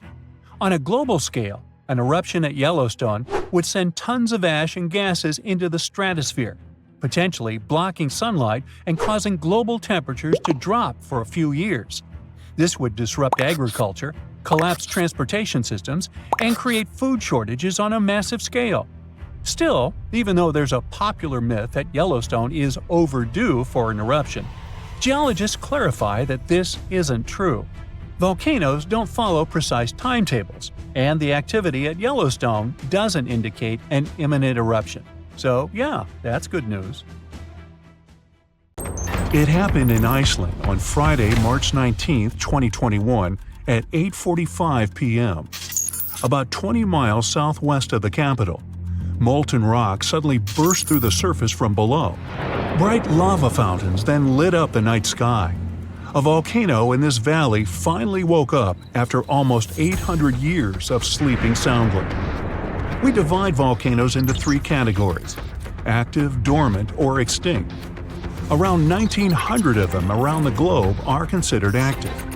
That means they've erupted in the recent past and will likely do it again in the possible near future. Dormant volcanoes haven't popped off for a long time, but they still may in the future.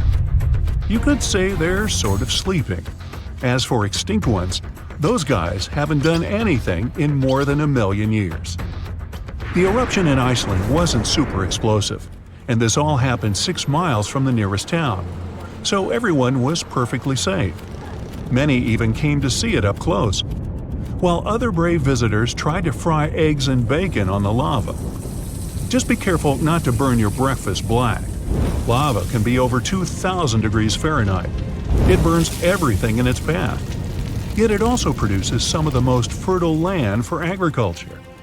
This eruption gave a relatively small amount of lava at first, but it's been spreading across the valley in different directions, forming a sort of shield that's constantly growing. You can never really predict how fast a lava flow will be until you see it. It all depends on how thick it is and how steep the mountain slope. Lava can ooze slowly at about 20 feet a minute, a fraction of the average person's walking speed.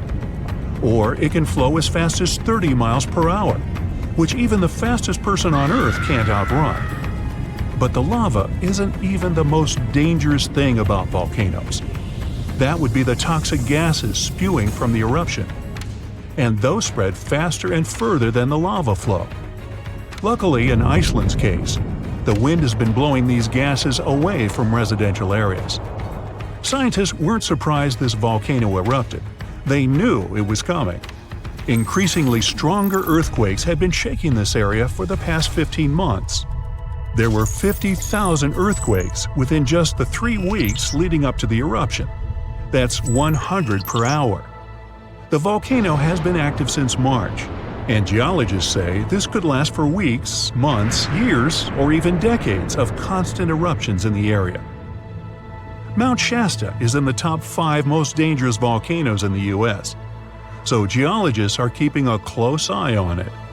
The last eruption was in 1250. I wasn't around then, but this volcano erupts every 600 to 800 years. Which means, tick-tock, we're due any day now. About an hour from Portland, Oregon, there's an active volcano that last erupted in the 19th century. Next time it goes off, scientists think it'll produce larger amounts of ash and dust. This could cause an electrical blackout and make water unsafe to drink in the area. But the experts pay close attention to Mount Hood. They'll be able to give plenty of warning so people can react in time. Kilauea is one of the most active volcanoes in the world. It's been erupting almost constantly since 1983, making it also one of the longest eruptions known on Earth. It's the youngest land volcano in Hawaii. Volcanoes can take thousands of years to form, but others can pop up practically overnight. A volcano in Mexico just erupted in an open field in 1943 and started growing from there. Within a year, it was almost 1,500 feet tall. When the eruptions finally stopped 9 years later, the mount had reached a height of over 9,200 feet. Mount Fuji is an iconic symbol of Japan. The last time it erupted was in 1707, and it sent a shower of burning rocks as far as 60 miles away. If a similar eruption happened today, Tokyo would be within that vicinity. Mount Fuji is right on the Ring of Fire, that horseshoe-shaped region in the Pacific Ocean full of active volcanoes and earthquakes. From one end to the other, it's almost 25,000 miles long. It could wrap all the way around the Earth's equator. In January 2020, Taal volcano in the Philippines started spewing lava, sending huge plumes of ash half a mile up into the sky. The eruption even triggered a rare phenomenon, a dirty thunderstorm. That's when the smoke cloud above a volcano produces its own lightning. The chance of volcanic tsunamis was also high. Those are usually caused by tectonic movements that occur because of volcanic activity. Taal has erupted more than 30 times in the last 450 years. This volcano in Ecuador last erupted in 2016. Scientists think it might be showing some early warning signs of magma on the move. This is an active stratovolcano, a specific cone-shaped type with steep sides. They form from sticky lava that doesn't flow that easily. That lava goes around the vent, cooling and piling on itself to form these steep walls. These types are more likely to produce explosive eruptions like the ones we see in movies. Ruapehu is the oldest national park in New Zealand, a volcanic wonderland where you can closely see all those steaming craters, magnificent lakes, and unusual rock formations. It last erupted in 2007 and has had 10 eruptions since the mid-19th century. But eruptions, lava flows, and toxic gases aren't the only danger coming from volcanoes. There's also a thing called lahar, a kind of volcanic mud flow of debris. In between eruptions, snow melts and a lake forms in the caldera. If the last eruption brought mud, ash, and rocks in the lake, it becomes dangerously full. In that case, only a temporary dam holds it back. Indonesia has the biggest number of active volcanoes in the world, including one called Anak Krakatoa. It means child of Krakatoa, and its famous parent isn't far away. A huge tsunami in 2018 partially woke Junior, a scary thought since Senior had one of the most powerful eruptions ever seen on this planet in 1883. Krakatoa's boom was the loudest sound ever heard. People over 2,000 miles away could hear the explosion. The sound wave circled the globe 7 times, and scientists say it's hard to predict this volcano's eruption patterns. Mount Yasur in Vanuatu is one of just a few volcanoes in the world where you can see a lava lake. Tourists even go there to peer over the edge and get a look at the burning, bubbling lake below. Well, except for when the volcanic activity goes to levels 3 and 4 out of 5. That means there are more intense earthquakes, volcanic tremors, or steam, gas, or ash ejections. Then this place is off limits because, duh. This volcano in the DR Congo has the most active and largest lake volcano in the world. And all that lava is unusually fluid, meaning it travels faster and further than the stuff coming out of most volcanoes. It's certainly not amongst the tallest ones, but Ethiopia's Erta Ale is unique in that it has a lava lake almost constantly, which is pretty rare. The locals call it a smoking mountain because its lava lake often causes eruptions. This volcano is near the Danakil Depression, one of the hottest places on our planet. Merupi has been erupting on a regular basis since the mid-16th century. This volcano helps scientists do crucial research on how eruptions work and how they can warn people in time. After it was dormant for a while, this volcano in central Mexico sprang back to life in 1994. Ever since then, it's been producing huge mud flows and strong explosions in unpredictable intervals. In the past, enormous eruptions coming from this giant buried entire cities in pyramids.